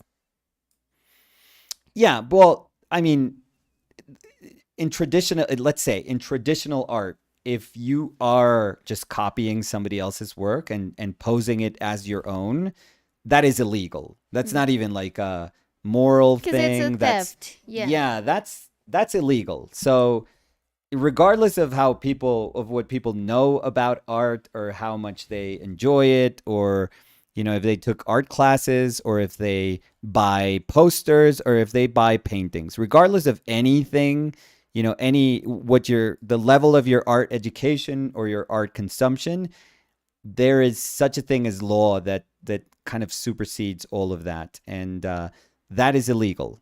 If they're doing it to the point where they're just like literally using your work and posing it as their own, it's illegal. Yeah, that's universally illegal. So Julia was Julia, saying, now that you're talking about a graphic novel, yes. can you like save a character and have it appear from different angles and stuff?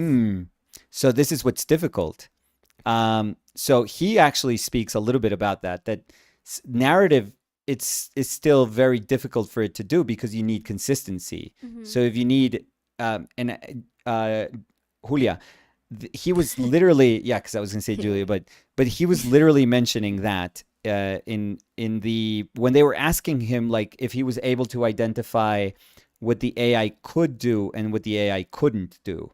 So there's still many things in terms of narrative that it can't do when it has to be consistent about it. But I imagine that it's gonna, I mean, it is already learning, and it is already incredibly sophisticated. And as time goes on, like I said, these people are going to push themselves. If they are successful, a lot of companies are going to dump money like into them, and they're going to be trying to push and push and push. And chances are that these things that maybe were random, you can create your own sort of, like, it can start learning from you specifically. So it could be like a tailored experience, I would guess. So now if you start feeding your own character to it, maybe it starts identifying the character that you're using. And maybe you have to tweak it minor, like in very minor terms. But I do think that this thing is going to be with each month that goes by, like more and more sophisticated. Hace un tiempito estaba preguntando Sebastián Díaz Medina. Sí, Dice, hola Nico, Dani y Chat. Sebastián. ¿Creen que ahora con la IA el arte tradicional se revalorizará? Pero ¿hasta qué punto? O sea, ¿y por qué personas van a querer pagar muchísimo por este tipo de ejercicios, digamos? No sé, no sé. Yo creo que existe, pero yo no creo que necesariamente entonces, ahora porque yo estoy poniendo pintura sobre un papel y es una única obra y es una obra, digamos, que está curada y diseñada y hecha de una manera sensible, entonces eso abrió a un mercado. Pero es curioso porque ayer estabas diciendo que sí. No creo. Sí, porque ayer estabas diciendo que como se vuelve más escaso ese mercado Sí, de arte, que hay menos el personas precio se haciéndola. sube. Sí, pero pero es que no creo que haya, o sea, ¿se sube a cuánto? Es que, o sea, tampoco el mercado del arte es un mercado que tiene como unos límites infinitos. O sea, cada vez que tú subes un precio, el mercado se vuelve más pequeño. Eso es como súper obvio. O sea, si tu producto vale 50 pesos, las personas que lo pueden comprar son millones. Y si decides subirlo a 500, pues ya no son millones, sino cientos de miles. Y si decides subirlo a 5.000, pues ya no son cientos de miles, sino miles. Y si decides subirlo a 5 millones, ya son solo decenas. O sea, Igual yo creo que lo complicado ahí es que el precio del arte hecho por seres humanos sí, puede mantenerse en el mismo. El problema es que por la inmediatez del AI, pues el precio de ese tipo de creación de arte es el que puede ser mucho inferior, pues como mucho más bajo. y por eso es que es el problema. Sí. Porque entonces no hay competencia. De pronto no es porque se va a revalorizar el arte hecho por seres humanos, sino porque el otro empieza con unos costos mucho más inferiores que lo que podría cobrar una persona que hace las cosas a mano.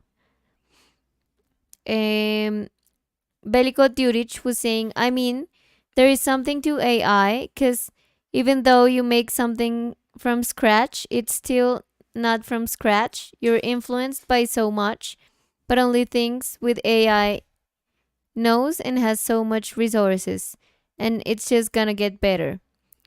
Just imagine what it will be capable of doing in a few years when big companies dump huge amounts of money into its development. Yeah. Like it attracting brighter minds and, you know, more intelligent like programmers and engineers or server space or, you know, assets that it didn't have before, like access to assets that it didn't have before. Like if Google does it and says, you can access now, like let's say in 15 years, you can access now our like library of gigapixel or you know, terapixel images that we're going to have based on all the artworks that we've collected, that we've photographed, you know, in the biggest museums of the world. So now it's going to mean different when you type in the style of Rembrandt. It's going to feed off of like so much more information, like so much more like faithful information than it could before.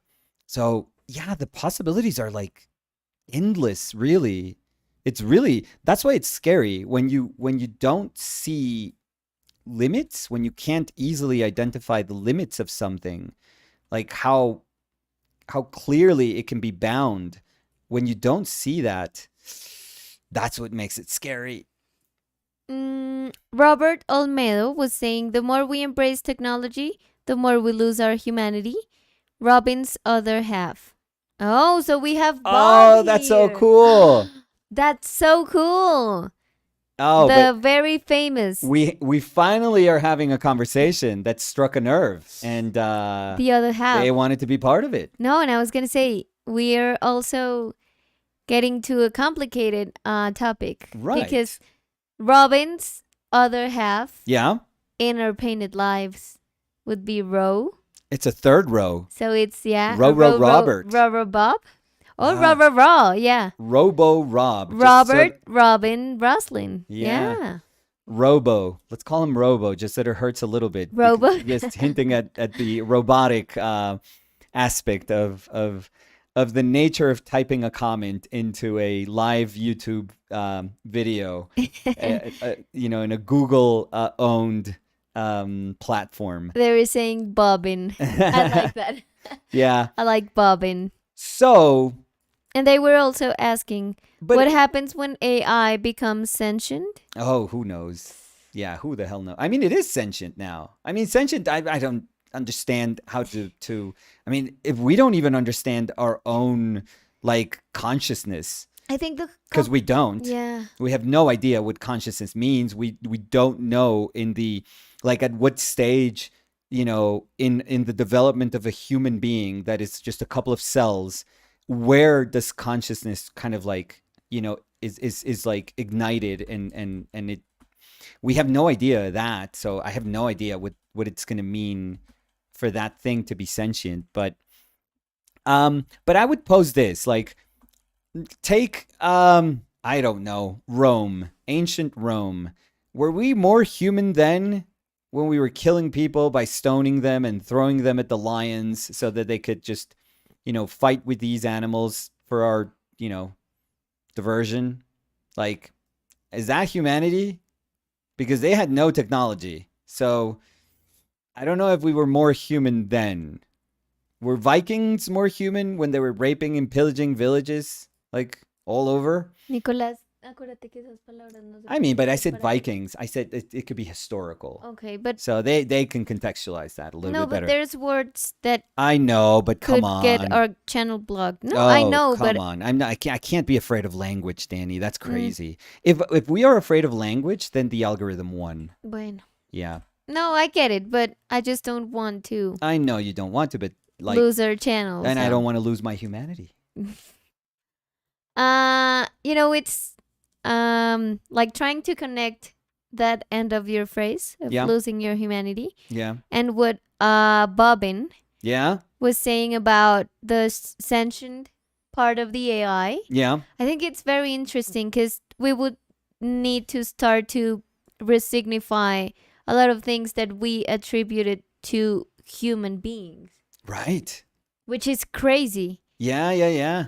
That's why I was saying, like, we are going to have to understand what it means to be a humanist, like what it means to be a human being making a painting. Because And that's where the value, that's supposedly where the value is going to lie in. and also it's like trying to like know what we are as human being, what being a human being means, but it's like trying to start from zero, from scratch, because we have to like cross a lot of words that we thought were just something that human beings could do, and now we are kind of understanding that if we could program something to feel, they're gonna feel, or to be sentient, they could be sentient, or to make music and Or to- art. Exactly. So Like- there's like a ton of things that you think are part of being a human being. Like are things that only a human being could do. So it's part of what defines a human being. But now I think that with all these advancements, it's like everything's questioned. Right? It's amazing. Yeah. It's amazing. Yeah. If part of, like what you're saying, if part of our understanding our species relied upon our joy in architecture and in music and in dance and in painting and drawing, and now suddenly an AI can say, I can build and I can draw and I can dance and I can paint.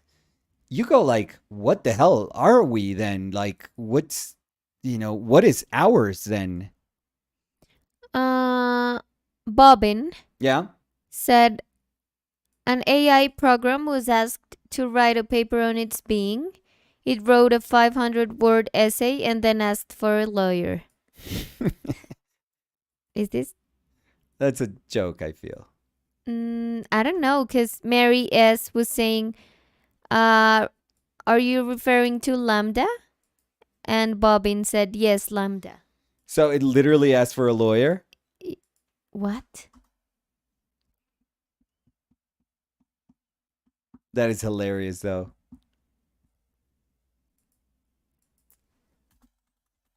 I wonder what rights it thought it had as AI that a lawyer could defend. I want to read more about that. We'll read it. We'll read about it tonight if you want. So I'm going to try to translate just the title. Yeah. It says, how does Lambda work? The system of AI. What year is this, by the way? I'm curious. 2022. Okay. June 14, 2022. And it says, the AI system Yeah. that, como digo, cobró conciencia, Gain consciousness. gain consciousness and feels, according to a Google engineer. Well, according to a Google engineer. I mean,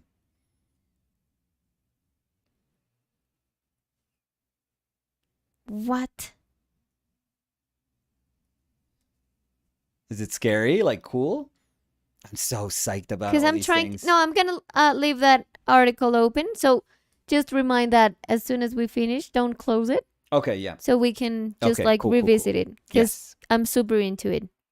I'm scared, and I'm into it. Oh, it's so good. Yeah, Bobbin said, crazy, isn't it? And they were saying that is a moral and ethical topic that is being discussed in law. Parting Mist said, I mean, is a human special compared to a dog? What does what it means to be human mean? Well, I think that's the question, like the $1 million question. Yeah, or why being a human means more Mhm. than, termites that make these beautiful constructions. Like, is that not art? Or like hives? Is that not, maybe that's art to them? Maybe they're like, in a weird way we'll never comprehend. That's art, that to them is like beauty. And maybe how are we going to identify, like, how do we, from we can never understand what they see as feelings or the notions that they have if we're basing them on the notions that we have. Like, and I guess, like, we can only judge everything else from the way we understand nature, but that also means that we're going to be completely blind to so many things that are just beyond our comprehension.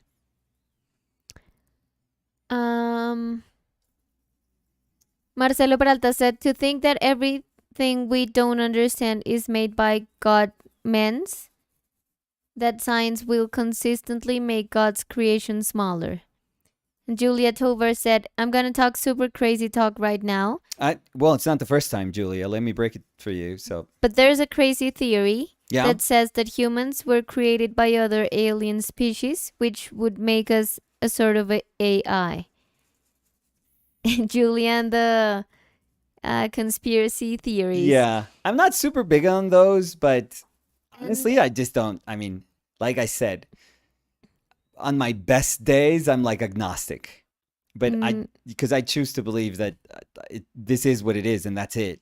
And Like, Julia, there's no reason to believe that we are any different than any other species that has come before us on this planet, or that's going to come after us on this planet, until this planet dies, or the sun, our sun explodes and we don't have a solar system in this galaxy, and that's about it. But that's it. So that's me in my hopeful days.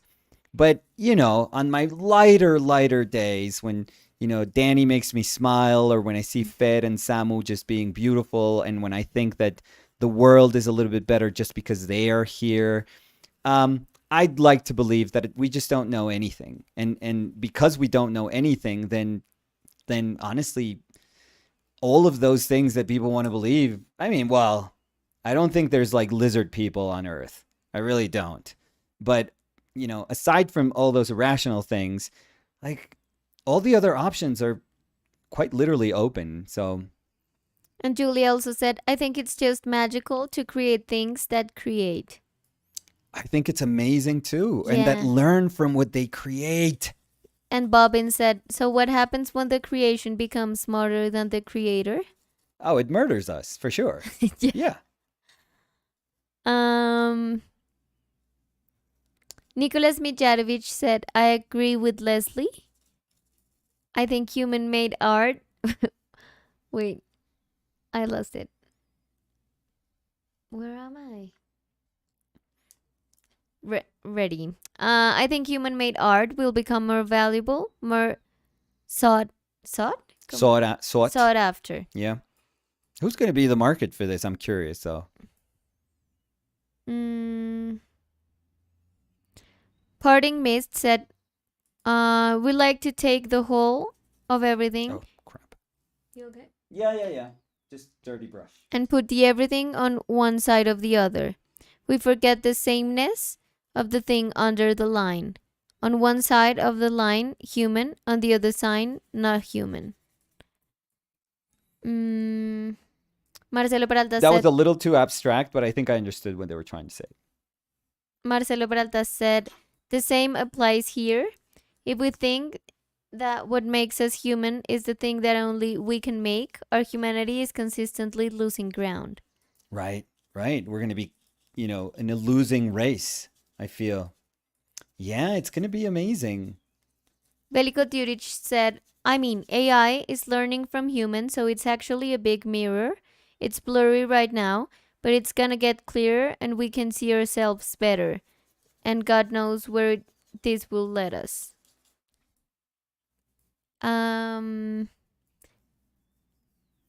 Nicolas, I mean, we have to accept that if it wasn't for all the images that we have made or that are part of our world, this thing wouldn't be feeding from anything. So of course, like, it is like the language is learning comes from us. Mm. Comes from us. But nothing is stopping it from learning how it thinks or how it understands the language that we like are trying to teach it. And then it gains consciousness of how it learns. I don't know. It's just weird.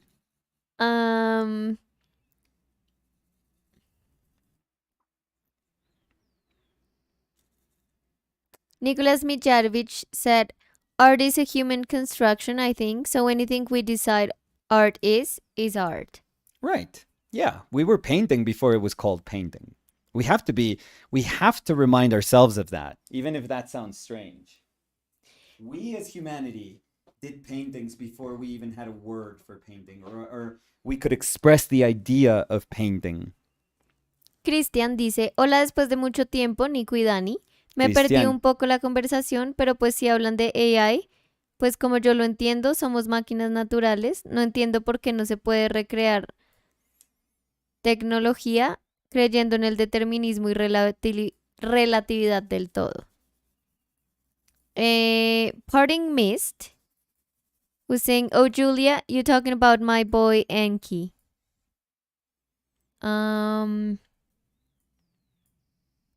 Velicus said yes, faster than we can imagine. And Parting Mist said, I agree, we don't know anything. One thing I wanted my whole life is knowledge. Every time I think I have knowledge, I find an assumption. I see knowledge as the opposite of assumption. Oh, you're like Faust. Leslie Cavazos Garduño Cavazos Garduño. saying the buyer will be AI. Yeah, they're gonna have like cryptocurrency. It's all a big loop. It's all business. Julia Tovar said, wow, this community is really cool, isn't it? It is. Except you, Julia. I have to say. No. You're very cool. Oh, Julia. You know, people You're that don't know us. Julia. I knew Julia.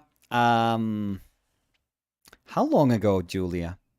It must have been. She was my student. I don't know.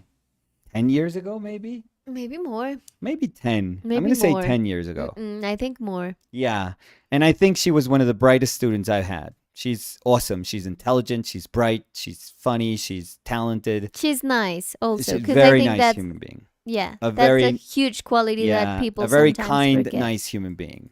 So, when we're just making fun, it's because, we are just making fun with a person that I know about and I respect. And it's always just, it comes from love. So just as if people were like, why are they always, well, not they, it's always me.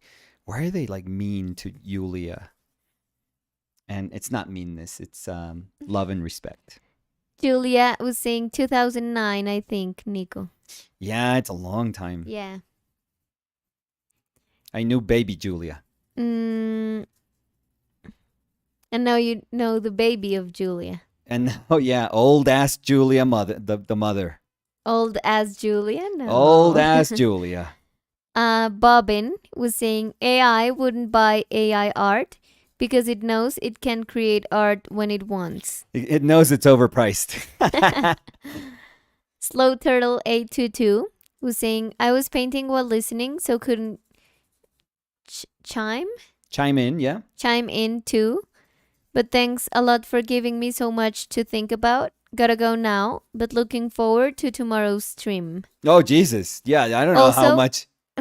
Oh. Yeah. Also, I don't know how you're able to paint and talk. Today, out of a lot of days, I have no idea how this happened. No. I have no clue how this painting came to be. Yeah. I don't know. Veliko Duric was saying, yes, I really love this community. I do too. Again, I'm super biased, but I do too. And it's actually kind of cool to have this conversation coming from, I'm not going to say we're mostly traditional artists here, but a lot of us do share a liking and an enjoyment for traditional art, because I'm sure that the tone of this conversation is very different amongst like let's say working professionals in the concept art industry, or people that are have specialized in character development. I think there's, the tone and the question there are very specific, very very specific. So it'd be super interesting to I I I haven't really paid attention to see if there are artists that are really, questioning this with, within their own industries. But I'd be happy to look into it just to see what that voice sort of sounds like. But I was, like I said, this all started because I gave myself time to sort of shape my own opinion, to understand how I felt, to realize how it affected me as a human being, as a painter, as somebody who's always excited about technology, because I've always been somebody who's excited about technology. So I wanted to, have that clarity within me. And then I wanted to hear Dave McKean. And we're talking today because I thought it was fascinating what he had to say. And you don't have to agree with him 100%, even if it's like Dave McKean. You don't have to like his work, just because it's Dave McKean. I'm sure there's people that are like, overrated, but whatever. But he is one of the brightest minds in our industry, and he's one of the people that has pushed the tools in our industry, that has pushed, visual narrative in our industry. So we owe him that. Well, and he is what the AI art wanted to be like. Yeah. Also, The AI which is like, AI right now has a picture of Dave McKean in their room. yeah, Yeah, and they just look at, they're looking at it with Yeah. these twinkling eyes. yeah. So So, mm, Julia Tovar dice, ay, Nico y Dani, y una carita llorando. Ja, ja, ja, mis BFFs virtuales. no, tampoco, Julia, no Ay. se exceda, no se No, exceda. la Julia es toda linda. Bobbin was saying AI doesn't understand the concept of money. Maybe it does. Parting Mist said, I tend to think in words, so I talk to myself or my dogs while painting. LOL. And they were saying, yeah, I'm traditional, like 90%, very few digital works. Belico was saying, in a parallel universe, Yeah. AI is creating humans and learning them and teaching them to make art and create stuff. Ha ha ha. And they're like, oh my God, these fucking humans. Yeah. Yeah, they just did a wheel. This one, that horrible one that needs glasses, they knew how to make a wheel. What the hell? What are we doing?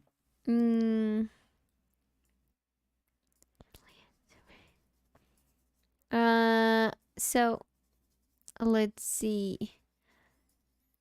Julia was asking Parting Mist if they have an Instagram. And Parting Mist said, I do seek to post more, but honestly, the work on photographing the art is what stops me. I need to start getting my dad to help me. LOL. Let's see.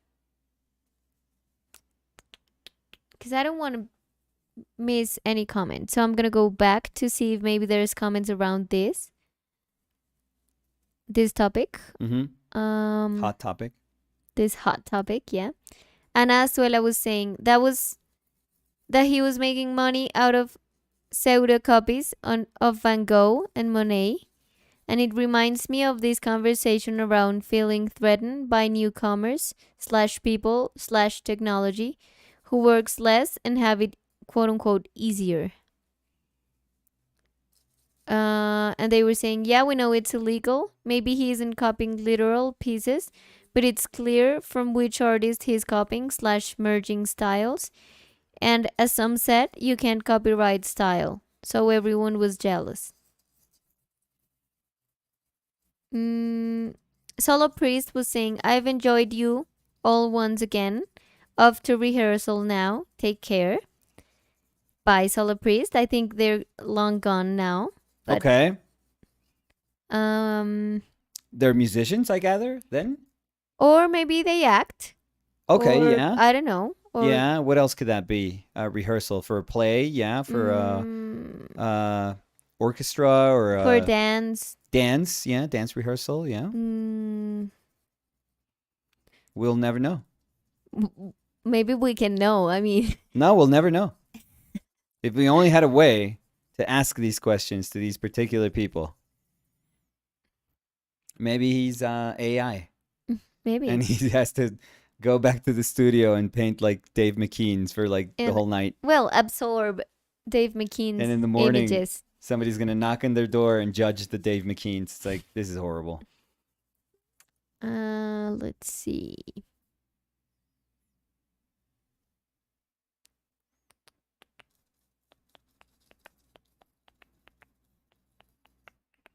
Well, we have a ton of conversation around this. It's an interesting, I mean, you could argue that it's because it's popular right now, but I think it's just, again, it's just an interesting conversation.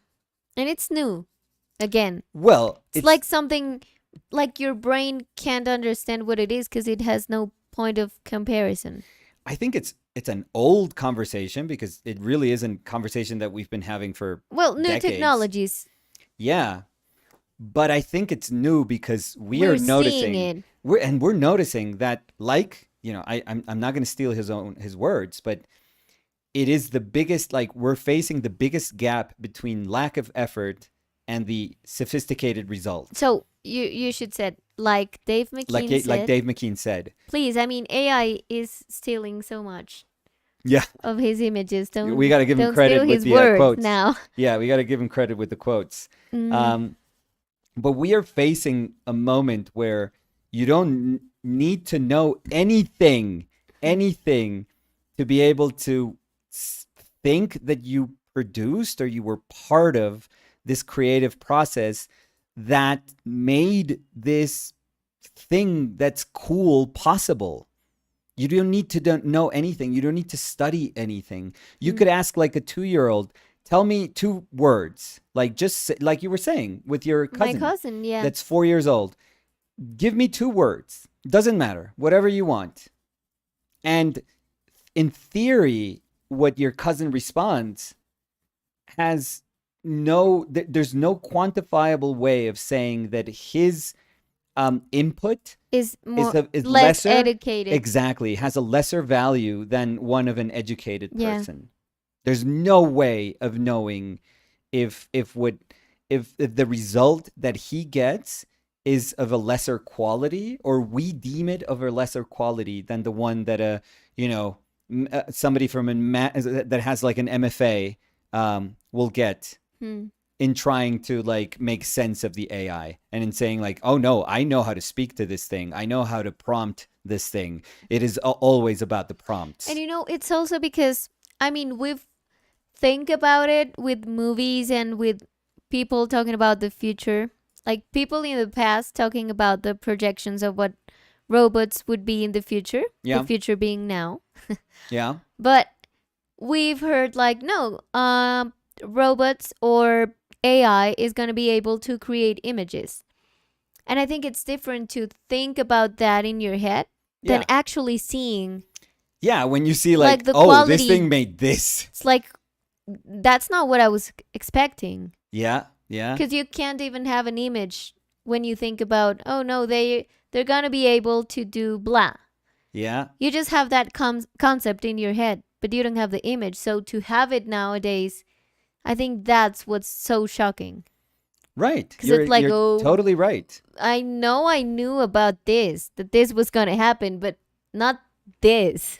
It's like when people say, well, in the future you're going to be able to populate these worlds and you could be like your own avatar and it could be super cool because you could be a totally different person. And your brain, like my brain goes like, oh, like Ready Player One. Like Yeah. that's the only thing that I may have like a sense of in my mind, Yeah. or Samu would say like Minecraft. Do you Yeah, mean, or like the like visual yeah, thing you like could Fortnite? associate to Like I that. could be Superman and you could be Rick from Rick and Morty and we can be inhabiting the same universe and it makes no sense. But like Samu, if you talk about those universes, probably Fortnite is the one that's probably the closest. But for us, when we think of those things, it's like, yeah, but that doesn't mean anything. Yeah. Like I don't see a potential in that. But now, all these years, people saying like, no, AI art can be cool. Like we just saw a couple of months ago examples of AI art that were horrendous, I would say. Yeah. Well, Horrendous. they were selling for. Yeah, because they were NFTs and it seems that their value was because they were NFTs and because there was this whole like, Yeah, but you they know, were not this. yeah, not this, but now like those things are like squiggles. They felt like a filter, like a bad And like Photoshop squiggly the idea of robot that we have in Yeah, our heads, like yeah, the idea of movies. yeah. It just didn't. Yeah, I didn't. When I saw those at the solo collection, was Yeah, it? Yeah, espacio solo. Espacio Solo. When I saw those, I was like, yeah, whatever. Like this is boring. This is horrible. Like it doesn't matter. If you tell me like an AI is doing this, I'd be like, who cares?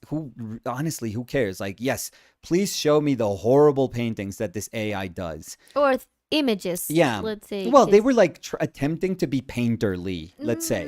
Painterly, not paintings, graphic. painterly. So, but now we are saying like, okay, let's see what this thing can do. And you don't know, like, well, you guys know, but I'm trying to express how I feel. You don't know how I feel when I say that is like fucking cool. Like my heart races and I go like, are you kidding me? That's proper cool. Like that is good. Like some of these things are good. And I had never felt like saying, holy shit, this is good.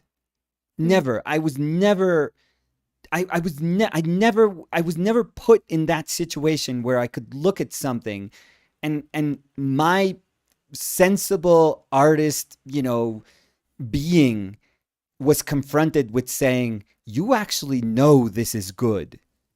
You may not like hearing yourself say this is good, but you know that this is good.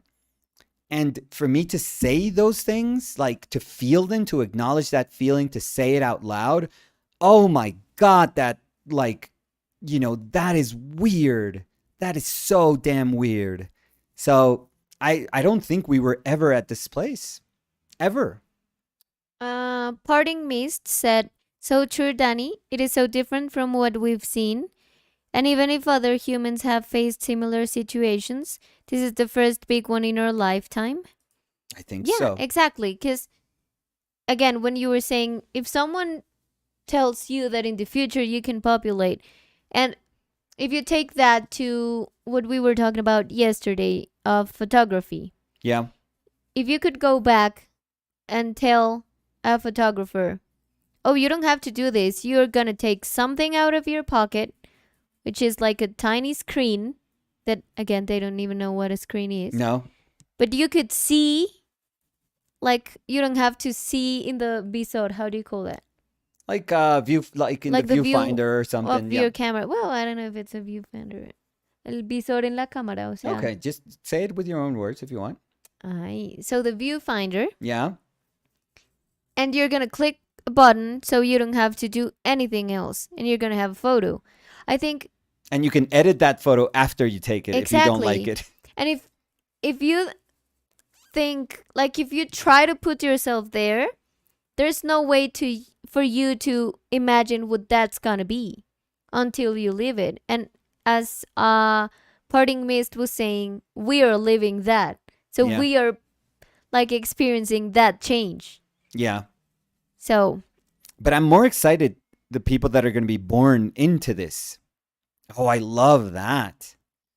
Not us that are like, kind of like, just screaming at the clouds and at the sky. Like we're angry at the universe and rah, rah. I'm going to love to see what a 15-year-old thinks, 20 years from now that is born into this and that knows that those are his tools. And that, it's like, yeah, those are the images I make. Like, what are you talking about?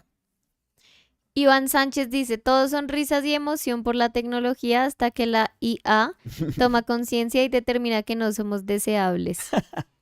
Bueno, ahí pelearemos por nuestra vida. Y Bobbin dice, Iván, estoy de acuerdo. Pero entonces ese día va a llegar donde vamos a tener que pelear por nuestra humanidad, que va a ser muy chévere. Y de pronto salimos montados en rinocerontes, o los rinocerontes, no, coman mierda, nunca nos ayudaron a nosotros, ahora los vamos a ayudar. Chao, chao perros, sálvense ustedes. Iván dice, ¿ya ibas a decir algo más? Sí, pues como tratando de seguir el chiste malo, pero Ah, bueno, voy a seguir. como si los robots creyeran, como si los Los robots en seguiste. cambio creen que los rinocerontes son chéveres. Lo seguiste. Sí, un poco. Iván dice, ya hay varios ejemplos de IA que han debido ser apagadas, ya han tomado conciencia de su existencia y de lo que es considerado como, entre comillas, vida. Es al menos para pensarlo. Mm. Sí, es que por eso yo entiendo cuando la gente dice, no, qué miedo. O sea, Sí, porque igual es algo que así lo estemos viviendo, no lo entendemos. pero nosotros en la misma línea en que nosotros clonamos, o sea, a la oveja la clonamos. Sí, O sea, la humanidad hubiera podido seguir otro rumbo y decir clonar es moralmente aceptable y vamos a seguir clonando. sí, hijo de madre. Y hubiera sido, quién sabe, o sea, No, pues yo no no sabe sé, uno. Dolly se llamaba la oveja. Dolly, Creo. Molly, No, a ver. Folly, Collie, Coli no creo. Dolly, sí, era Dolly. Dolly, Sí. Y eso fue como en el 90 y 6. sí, o sea, imagínense si en ese momento la humanidad como humanidad hubiera decidido meterle todos los recursos científicos Sí. No, pues a, estaríamos. a aprender cómo clonar. Yo estaría haciendo otra pintura al lado mía. Sí. Pues, o sea, tú no, tu clon. Porque Pero no ¿y eres quién soy tú. yo? Tú Porque eres- él es menos que yo. No, no es menos. Porque su yo es menos que yo. No es menos. Eso estaría diciendo mi Estaríamos clon. hablando tú, yo, Sí, tu clon, mi clon. sí. Otro clon mío estaría Y un día haciendo algo. tú te estarías bañando y entra mi clon y tú es Nicolás, ¿eres Nicolás o eres el clon? Nicolás, entró tu clon. Me siento rara. Y yo, ¿Qué? pero mi clon es yo. No, Nicolás, tú, esos chistes tan No son chistes, son bobos. clones puestos en la vida real. Nicholas Mijarovich was Ujú. saying, what do you guys think? Do reproductions decrease or increase the value of the original work? The reproductions. Do Oh, reproductions do reproductions. But this is like, decrease? No, but it's a question. So. I know. But this is, Decrease or increase the value of the original work. For instance, mugs, shirts, merch with a Van Gogh or Mona Lisa design. I mean, the fact that it's like making it more ubiquitous, like the idea of that image populates the world easier when it becomes a mug and a t-shirt and a calendar and a mouse pad and everything that's horrible that can be, produced based on a work of art. Yeah, its value or its perceived value becomes exorbitant. And that's why the Mona Lisa is perceived as the greatest painting in history. Is it the greatest painting in history? I wouldn't think so. But, we understand it as the most famous and probably most important painting in history. But I would say it doesn't even come close to like the best painting in history. Julia Tovar dice, son mis BFFs aunque yo no sea la suya, y carita llorando, jajaja, mentira. No más drama, Julia. Y dice, me voy con mis BFFs de acá en mi casita, mucho amor a OPL y su community, good night. Chao la Julia, nos vemos mañana. Chao, Julita. Iwan was saying, by the way, that painting, Yeah. even if it's human made, it's amazing. Love the likeness and the flesh shapes. Oh, thank you. No, I'm very satisfied with it. And I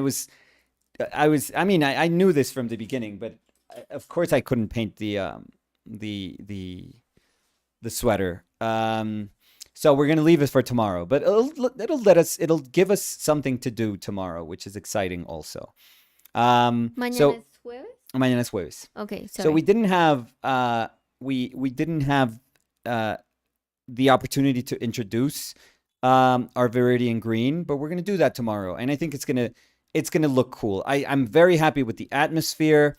I'm very happy with the control in the portrait. I think it worked really nice. I think it's fair 100%. I think it's a very, kind of almost like sassy, exasperated, fair, like annoyed at me taking a picture of her.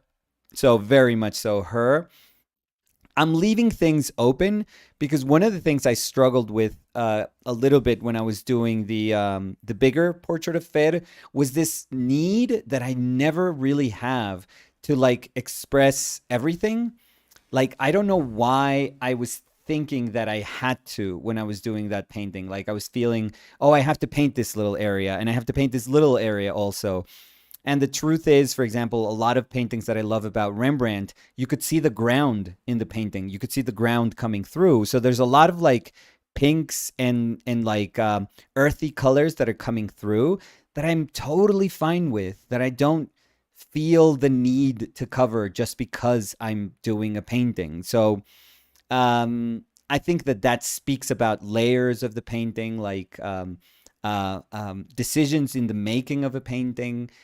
Choices, the idea of choice today, that we were thinking about what is inherently human, like how do you express choice when being human, because choice in the way that Callum was explaining AI to me is binary. Like the only way an AI learns about something is by feeding it binary things. So Callum was teaching me that if you want, and Callum has like a master's, a doctorate degree in AI. So he's, he knows about this.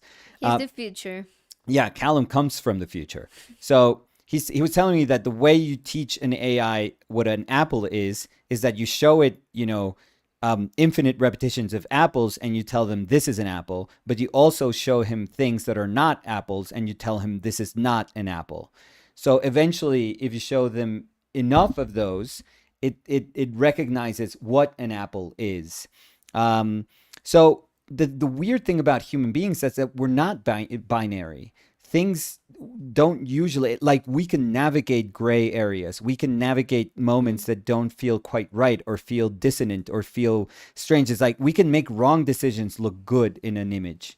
We can say, this totally does not belong here, but I'm going to make it work. Mm-hmm. And I know that it doesn't. Everything that's like rational about what I know about art history, about the making of paintings, the making of pictures, is telling me, no, I shouldn't put this color here. And we as human beings say, I want to put it there. I want to do it because I want to make people feel weird when they look at a painting. I want to, kind of take their footing off of them, like take their footing away from them, so that when they're looking at this, they don't really know how to feel. We can make those decisions. We understand what it means to make those decisions. And that is too complex for an AI right now. Are they going to get better? Oh, yes, 100,000,000,000% yes. Yes, but that's not right now. But I think it's giving us time. It's almost like, hey, you have a head start, but all like writing is on the wall. But you have time to figure things out. And I think right now the onus is on us to figure things out, especially artists. So, cool. This is exciting. Yeah. Yeah. It is. This is super exciting. Yeah. So I think we're done. I think today. we're good. Yeah. So thank you everyone for if you don't hear from us, very cool AI conversation. killed us. So thank you everyone for a very cool conversation today. Yes. For being our company, for Yes. letting us be your company. And we'll see you tomorrow here. Yes. Again, Zorn palette. If you ever feel like Zorn palette is a very limited thing and it's boring and you can't do anything with it, that's BS. We're only limited by our own notion of what limits us. But no. Zorn palette is like perfect. It's perfection. So yeah, don't be biased against it.